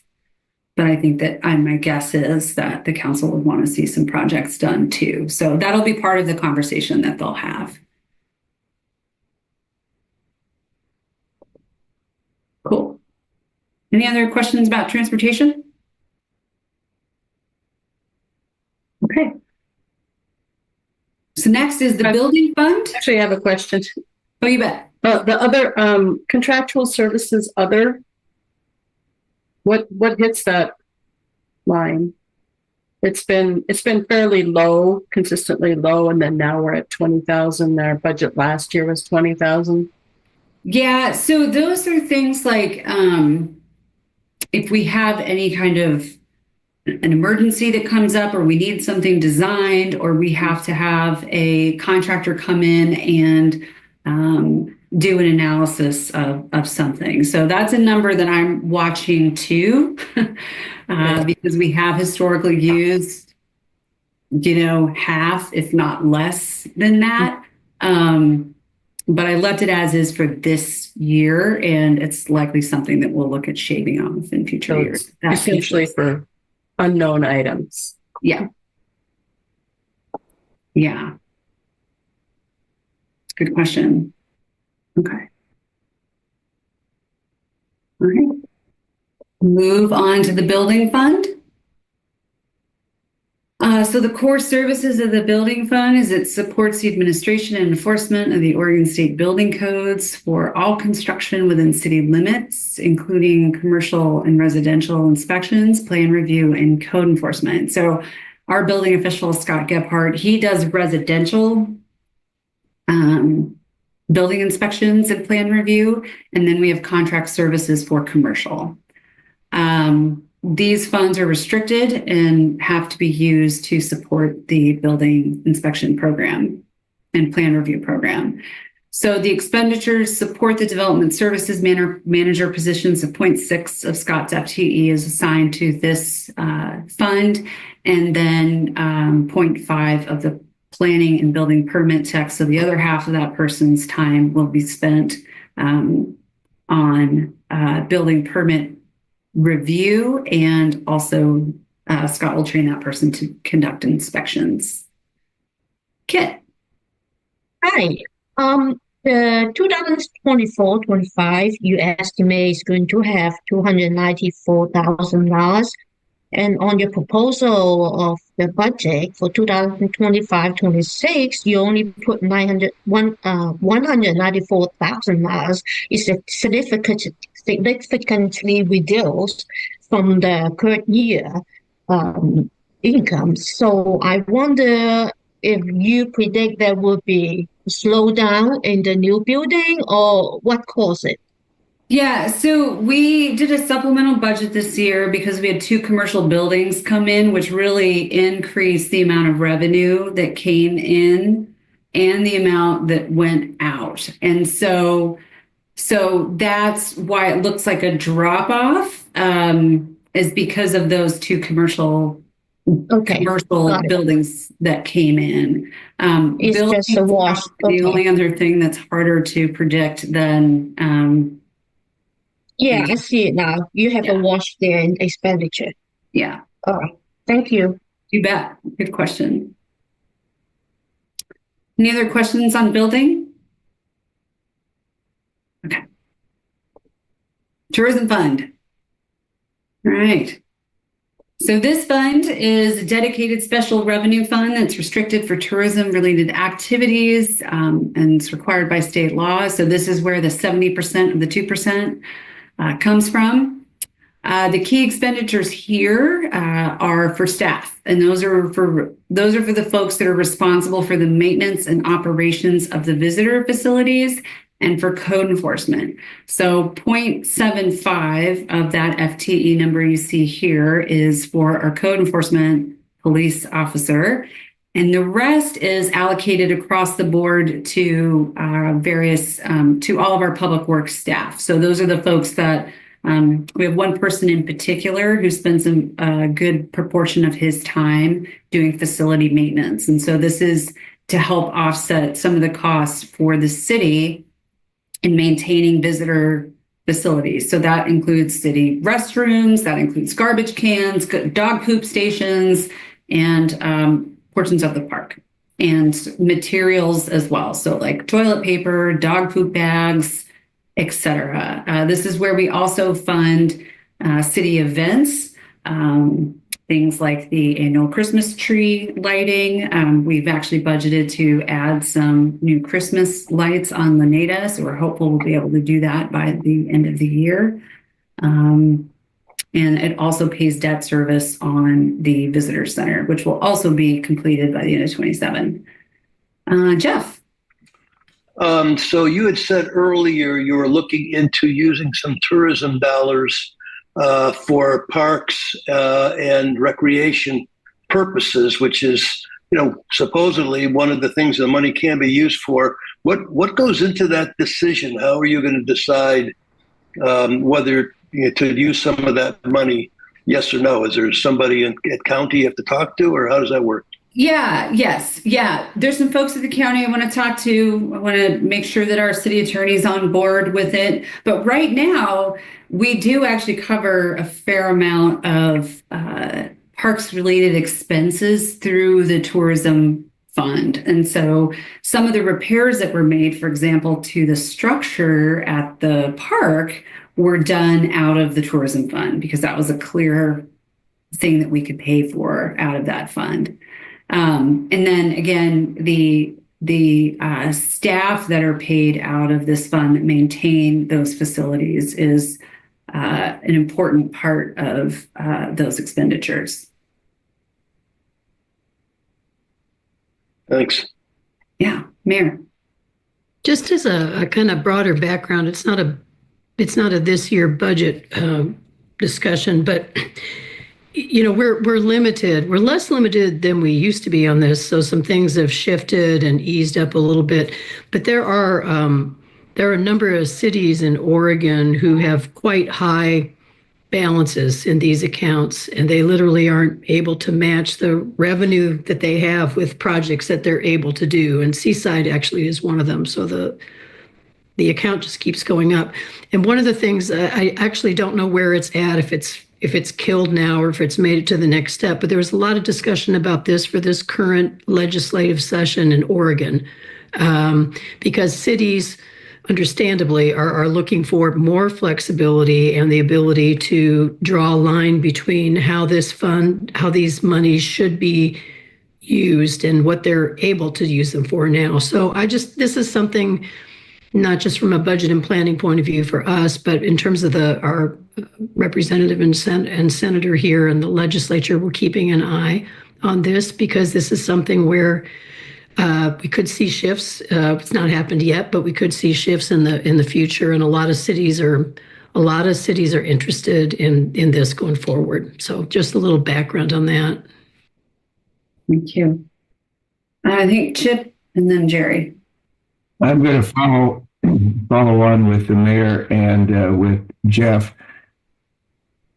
After 2027, the money flowing into the tourism facilities and promotion fund will be even greater.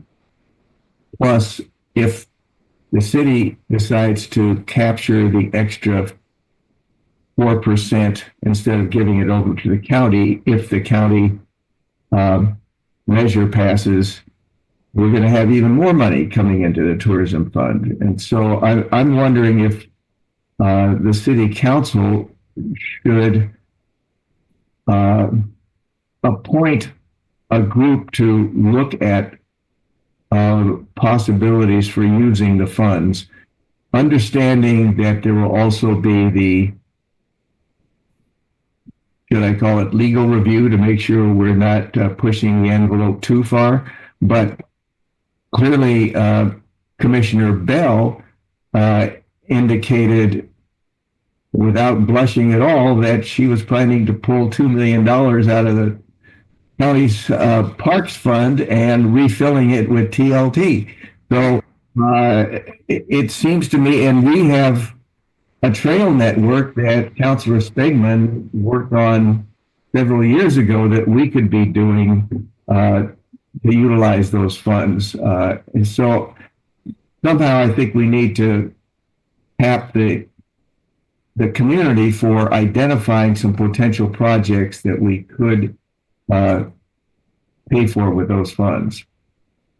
Yeah, I think that'll be part of the strategic planning. But the one thing I will say is that I do want to make sure that the revenues that come in on an annual basis are able to cover all the operational costs that we have before, and then having a reserve as well in the tourism fund for those operational costs, and then talking about what's left. And so that'll be a conversation that council will have, I think, as part of their strategic planning, and again, just balancing that with other priorities as well. So, but I appreciate that, and I hear you. Jerry, Trail Spegman. Yeah. Yeah. Well, so I probably should just lower my hand because I'm really just jumping on the same train as Chip and the mayor and Jeffrey. But first, I do want to acknowledge that certainly in the time you've been here, Layla, you have been pushing that envelope on how more creative we can be in spending TLT money in the 70% category. My concern, as Chip has indicated, is that we may very soon be in a position to increase the amount of 70% dollars coming in. And if we do, I think we just, as Chip said, we don't have to spend those dollars as they come in the door, but we should be thinking about how we're going to spend them as they come in the door, because first we have to open the door. First we have to make an affirmative vote to raise the tax if in fact the ballot measure passes. And so if council is going to entertain a tax increase on local STR operators and their guests, I just think we need to keep an eye on that growing balance and work with you to be as aggressive as we can. I don't want to take up a lot of time here, but you've said a couple of things throughout the afternoon about that 70% money. So right now, where you are paying Max's salary, the code enforcement? 3/4. Yeah, 3/4. And that won't change with his promotion or his reassignment. That won't change. Okay. No, it won't. I could see, and part of the issues that you're all raising are why I didn't dissolve the Parks Department this year. Right. I want to see what happens. Yeah. But I think you can, as long as it passes muster, that if that is the case, if council does those things, the if-thens, if they do occur, that will likely be something you'll see next budget season. Can I ask for a quick clarification? I know we've talked about this before, but I think it's helpful to the larger community. If we can pay for Max's code enforcement activity with TLT tourism money, why can't we pay for Chris's time managing the primary tourist facilities in this town, the STRs? Yeah. So I've tried that. That was one of the first things that I really tried that. And I did get some pushback from our legal counsel on it. But it doesn't mean I'm not willing to go to bat again. So I'm always trying to find ways to effectively and legally use this money. So we didn't pay any staff out of this fund before I came here. And I really argued pretty successfully that maintaining our facilities is a tourist-related cost. And so that feels very justifiable. Managing a program, for some reason, and I can't remember exactly why that was kind of a non-starter. But I'm happy to ask that question, and maybe next year I'll have an additional proposal for that. But thank you for the reminder. Okay. Well, sounds like there's several people anxious to help you with this issue in the months ahead. So I'll shut up for now. All right. Cool. All right, Chip and then Brad. So I just want to emphasize to the city council that the message should be going out that the STR owners in Manzanita will pay 14% no matter what the city does. Because I think that's a powerful message in favor of raising ours 4% so that extra money doesn't go to the county. We keep it here at home. It's an issue that I hope the city council will take up. Well, I expect to see you at public comment when they debate this. Brad. I know we're putting most of Max's salary in here. Have we ever considered some of the police officer salary, because they're certainly quite involved with? Yeah, thank you. So as the mayor mentioned, there was a bill that I believe did not make it through that would more explicitly allow public safety in general to be a use of those funds. The position that Max holds is a bit unique. So one of the things that we did when we established this position, I worked with Nan Devlin at TCBA, and she had some conversations with Orla, which is the Oregon Restaurant and Lodging Association, is that the real focus of his job is code enforcement. And he meets with Nan on a quarterly basis to report back to her about activities that he is doing. And so there's a much clearer nexus between that specific position than the other 4 positions that we currently have.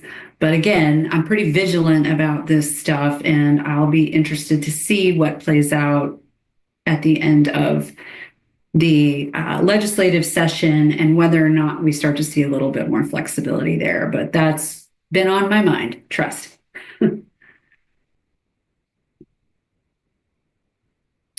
Okay.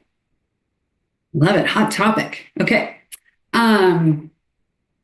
City Hall Expansion Fund. I'm so excited to talk about this one. So this was set up as a temporary capital project fund like 30 years ago, and it's intended to track the sources and expenditures associated with new City Hall. We expect that this will be finalized, paid out by the end of this fiscal year. There is a probability that we will receive our reimbursement next fiscal year.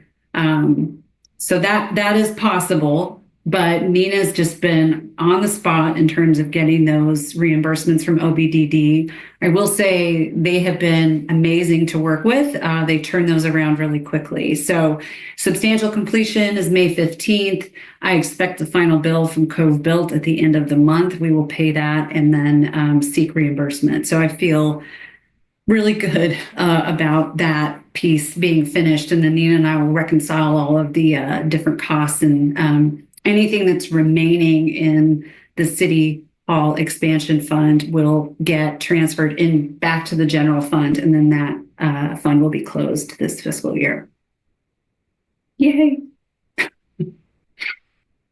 That's good. Any questions about that?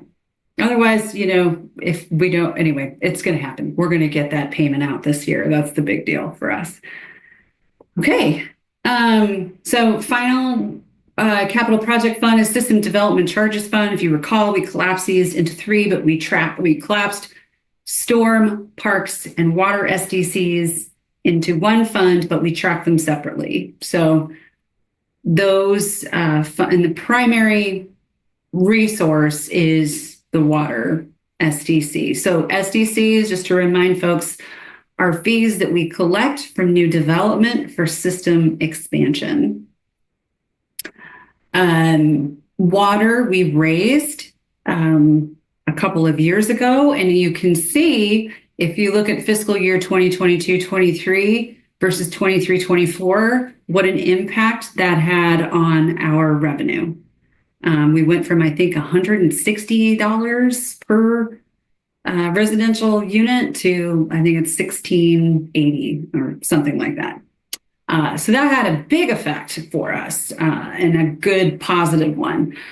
Not so much for parts. That SDC is $60. And so that's another subject of conversation when we start talking about revenue for improvements.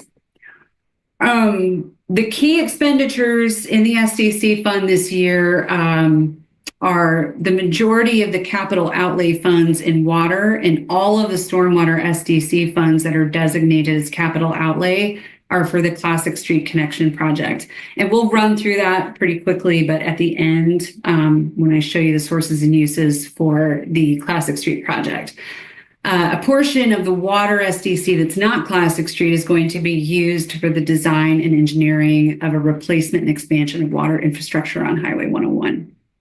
And there are no planned expenditures for the Parks SDC. And again, these are for system expansion. And when I get to the capital improvement plan and we talk about that project, I'll explain a little bit more about that. The Public Works Reserve Fund. So this is a fund that we transfer money into to buy materials, big investments for the Public Works team. This year, the key expenditure is that they'll be buying a new pickup truck a new service body utility truck to replace an obsolete Public Works pickup truck. So that's the major expenditure there. Any questions about that? Okay. And now we're on to water. This is the last fund. Are we ready?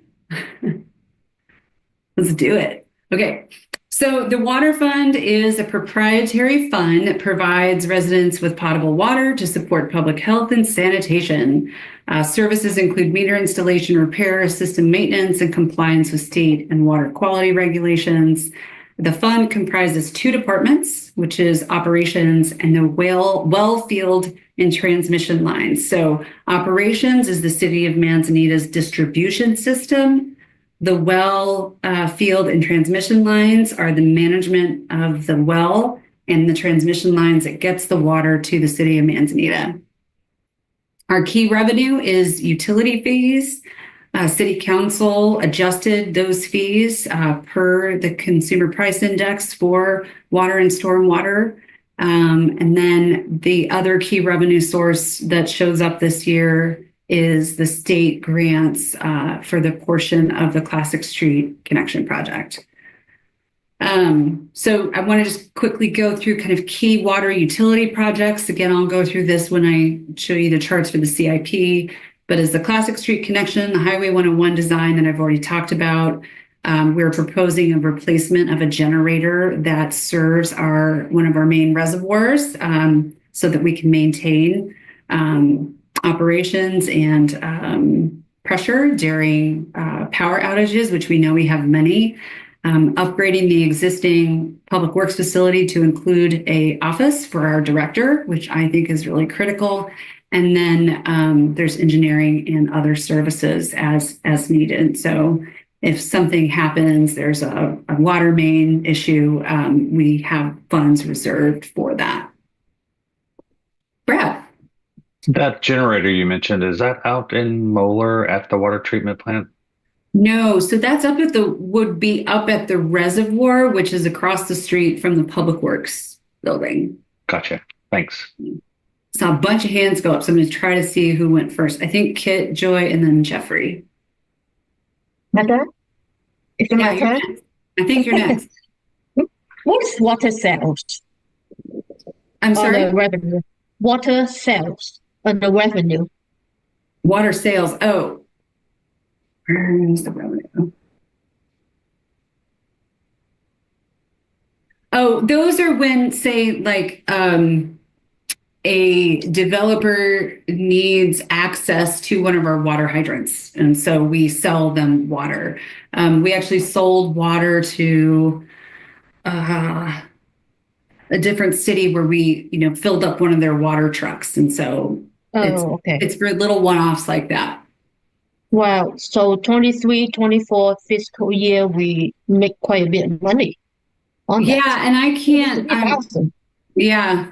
And I don't exactly remember why. And Dan's not here, so I can't tell you. But and then another question is for the expenditure. And then I understand you mentioned about the Classic Street and then Highway 101. And then when I calculate the estimate actual for year 24-25, you have an uptick of 34% comparing to the prior year. And then your budget another uptake of 35% from 24-25 actual. So it's like all because of the project that we are going to allocate or have more people, or because you have the personnel service up as well, not just the material and service. So I just want to understand that. So it's on the water utility fund expenditure by category. Okay. And sorry, can you repeat? Okay. Yeah. Expenditure by category. Mm-hmm. I add personnel service and material and service two categories together and do a comparison. Oh, And I realized that, yeah, go ahead. yeah, go ahead. Sorry. The 24-25 fiscal year actuals that you estimate is an uptick of 34% year over year from 23-24 is quite significant. And Yes. then you also, again, you budget another 35% increase of the 24-25 estimate number. So I just want to understand what is the logic of it. Sure. So it's both the capital outlay that for the Classic Street project. So that's the difference between 23 and 24. And then we usually budget pretty generously for operation, maintenance, and supplies in the event that there's a catastrophic main failure or whatnot. And so we typically, so if you're looking at the difference between what is budgeted versus actual in 24, it's half. And then we're still budgeting pretty high for that in so just year being 25. Conservative. And yeah, because you just never know. And we have a lot of asbestos mains that need repair. So that's one of the line items we haven't really trimmed back, but tend to use between $50,000 and $100,000 a year. So I think those two things attribute to the majority of that. And then, of course, cost of living adjustment, which was only 3% this year, but that affects it too. Yeah.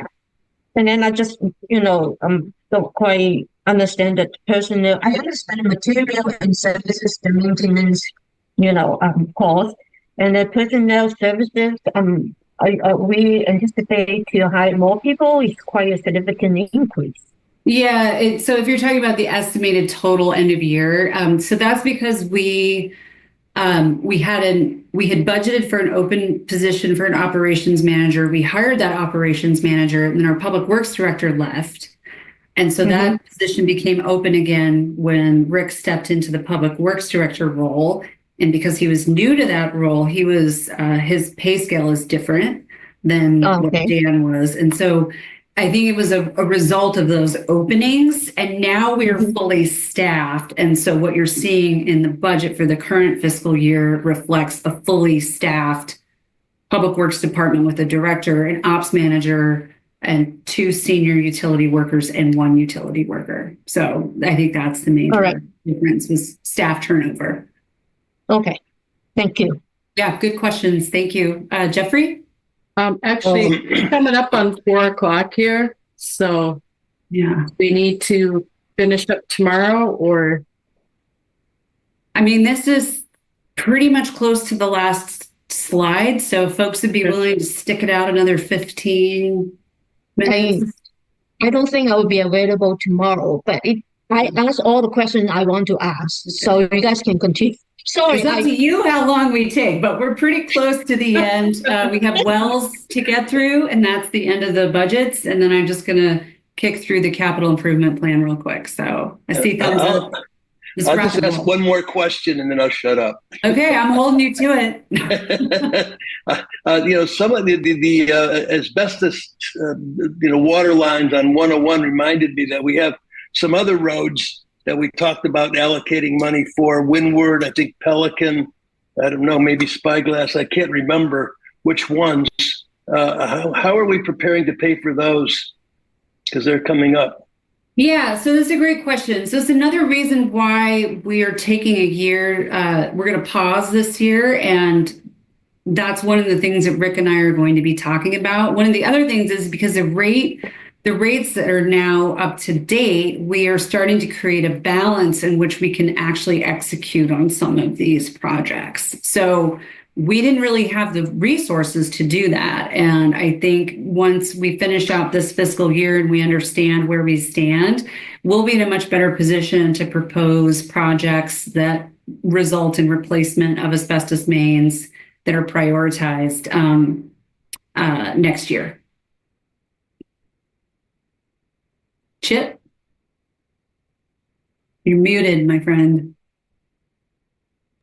pressure's on now not to ask anything that takes too long.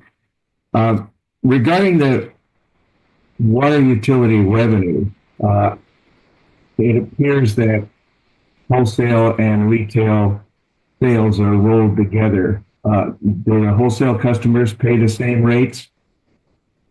They do not, no. And they pay rates that are set, I believe, by their own utility. Like we have a rate that we charge them, and that's it. But it's different. Is the park wholesale or retail? It's retail. Okay. But would it be at all helpful just to show us to break those two things out? I assume you keep them in separate accounts. We consider them, so they're customers, right? And so there's, I would say, I'm sure it would help, but I have concerns about privacy. I wouldn't break out a large customer user of, a residential user.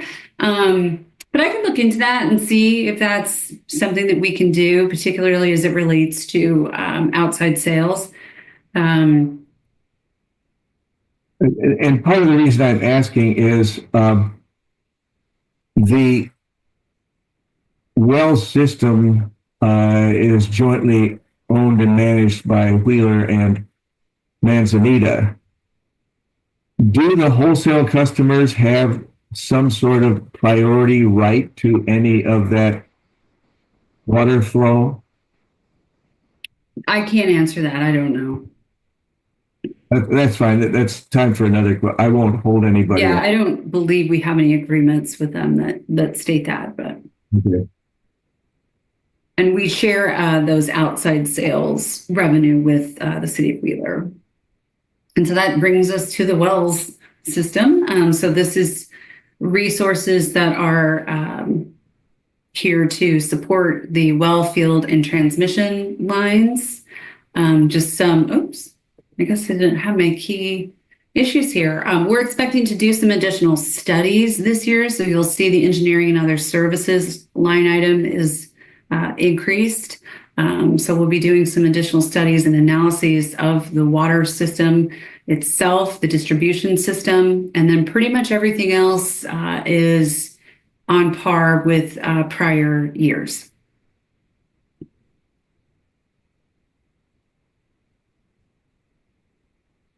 Okay.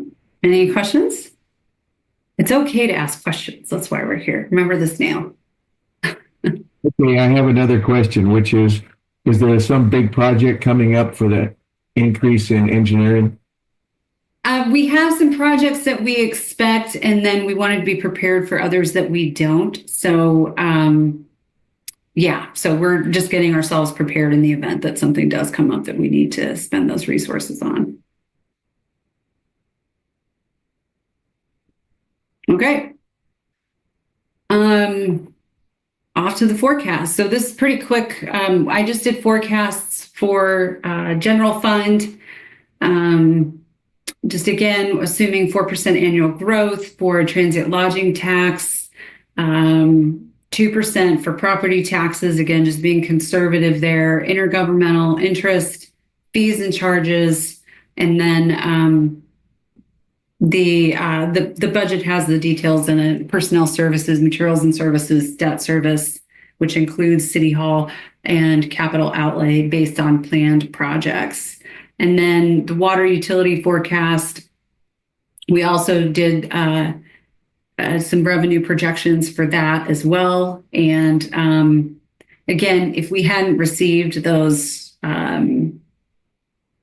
grant allocations, you wouldn't see that dip in the water forecast. You'd probably see a pretty steady increase. And this is great news. The first year that I was here, from a budgetary standpoint, we had $100,000 or less in ending fund balance in the water fund. And so, I want to recognize the work that went into that and the hard decisions that were made to make sure that the water system has the resources it needs to maintain its system and be resilient. It makes a big difference. Any questions about that? Okay, so I'll just quickly go through the CIP. Again, as I mentioned, we're just focusing on projects we intend to complete this year. CIP is traditionally a 5-year plan. And so kind of combining the work we're going to do with City Council and the work that we will be doing internally, we will come up with a more complete capital improvement plan. I feel like, do folks want to see those projects detailed out? Would that be helpful? Or I must have accidentally hidden the slides because I have them in here. If not, I mean, they're, yes? I mean, Yes, Yeah, we go should go ahead. through it. so, yeah. Sorry, I did not. It was inadvertent. So you're going to have to bear with me as oh yeah, I did. Why did I do that? Okay. You see that now? Okay. So the Classic Street Connection, that's our biggest project for this year. This is an estimate. One of the things I do want to point out is when we originally budgeted for this last year, it was based on a rough order of magnitude cost. This cost estimate is based on our construction documents. So it's a little more refined, and now we're out to bid. And so we'll know a lot more about actual costs. I think the key thing I want to point out here is that we would not be able to do the transportation or the stormwater elements of this project without this grant, because we just don't have the funding sources for that.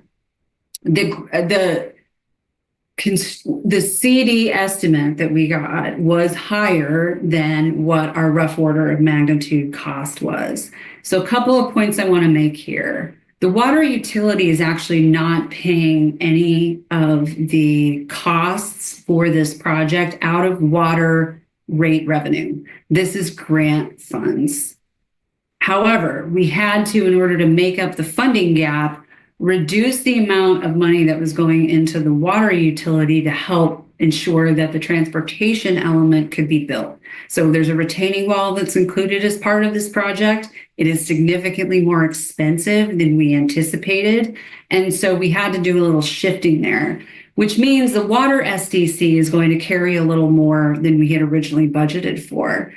I want to point out that the water SDC is not paid by ratepayers. Water SDCs are paid by developers to expand the system. And that is precisely what this project will do. It will add a 10-inch line that connects Laneta to Necarny and extends from Necarny up into the entrance of Loop or Legacy Road or whatever they're going to call it, which will help support the 60 units of housing that we anticipate will be constructed there, as well as any future housing in that area. So it substantially increases our both ability to support future growth in the urban growth boundary. It also creates a loop, an extra loop, which provides resiliency to the existing water system.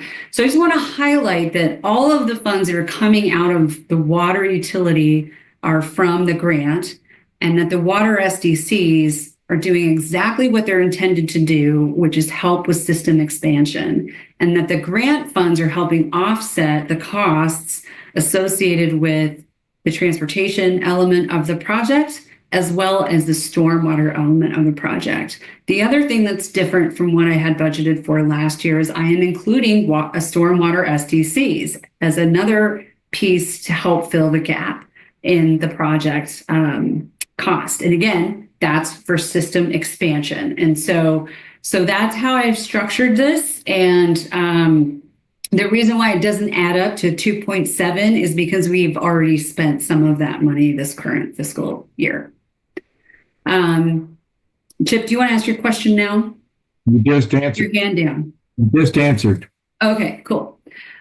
The Highway 101 design. So this is, I think when they realigned the road, something funky happened there, and this has been a project that's long been on our books. And so we will be working with our city engineer to design that project, and then we will likely start to budget for its construction next year. This also includes a project estimate for the Public Works office that I mentioned for our Public Works director, and then the generator project as well.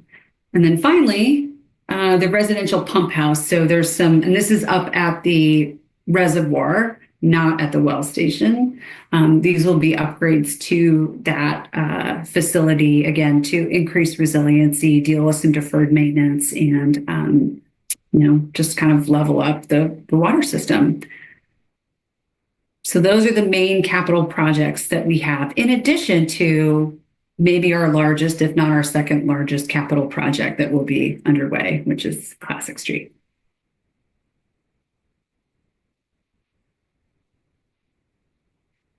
Okay. Good. Okay. So you guys did it. You made it. Well done. See, you're so prepared. I love it. Okay. So next steps, I presume we don't need to meet tomorrow. Is that a fair judgment? Yeah. Thank you. Excellent. So the next time we will meet will be at the public hearing on May 6th at 6 p.m. These are all via Zoom, as we know. Next year we'll meet in person. That's cool. Yay. So we'll hold a public hearing, and then that's when the budget committee votes to approve the budget, the tax levy, and the revenue sharing. And then that will then move to a public hearing at City Council. The gap between those two dates is because we have to provide notice. And that will be a time when we have another public hearing to take public comment. And then if City Council also has the opportunity to make any adjustments or changes at that time. And if not, they will hopefully vote to adopt the budget on that date. And then we are good for another year. And then we will meet again at our quarterly budget meeting. Thank you, Leila. And then this project is good, and then I can see you put so much work and effort in it. And then it changed from 2 cm thick to 1 inch thick, and then it took me a few nights to finish reading it. That's awesome. But it's very thorough. Awesome. Very thorough. Good. Thank you, so Leila. much. Thanks, Leila. Thanks, Nina. Thank you, council members. Appreciate it. Thanks, everyone. Thank you for all your work. So with that, I will call the Joy, yeah. sorry, could I just have one word before we finish? Sure. And I guess Chip had his hand up too. Goodbye. Oh, that was a bye. Mine wasn't bye. I was standing still. So I'd just like to re-emphasize the importance of the next public hearing, which is on May 6th. And I'd really encourage anybody and everybody who'd like to make a comment about the budget to show up and ask us questions.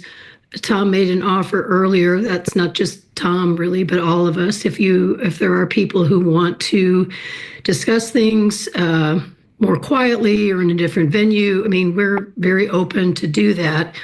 We're very particular about this process though, because it is the budget process, and there's parts of it that are very much prescribed by the state. And we have to be careful, as we always are in our individual conversations with citizens and listening. So I would just say it's great if you want to reach out. It's great if you have questions that you want to submit via the channels we have open through emails or through your connections that you already have with counselors, and any and all of us will be happy to do that. And I think that's true, although our budget committee members come together for particular reasons in a particular time, but I would assume they'd be also interested in hearing from folks. So I realize public comment is challenging sometimes for people, and most of us are kind of nervous about doing something like that. So I'd love for you to step up and do that if you're able, and if you're not, there are other ways you can let us know, and we'll be glad to we'll be glad to hear from you. This part of the timing is not just a formal thing of, notice, but also the difference between May 6th and May 28th, and also between now and May 6th gives us some time to hear from folks.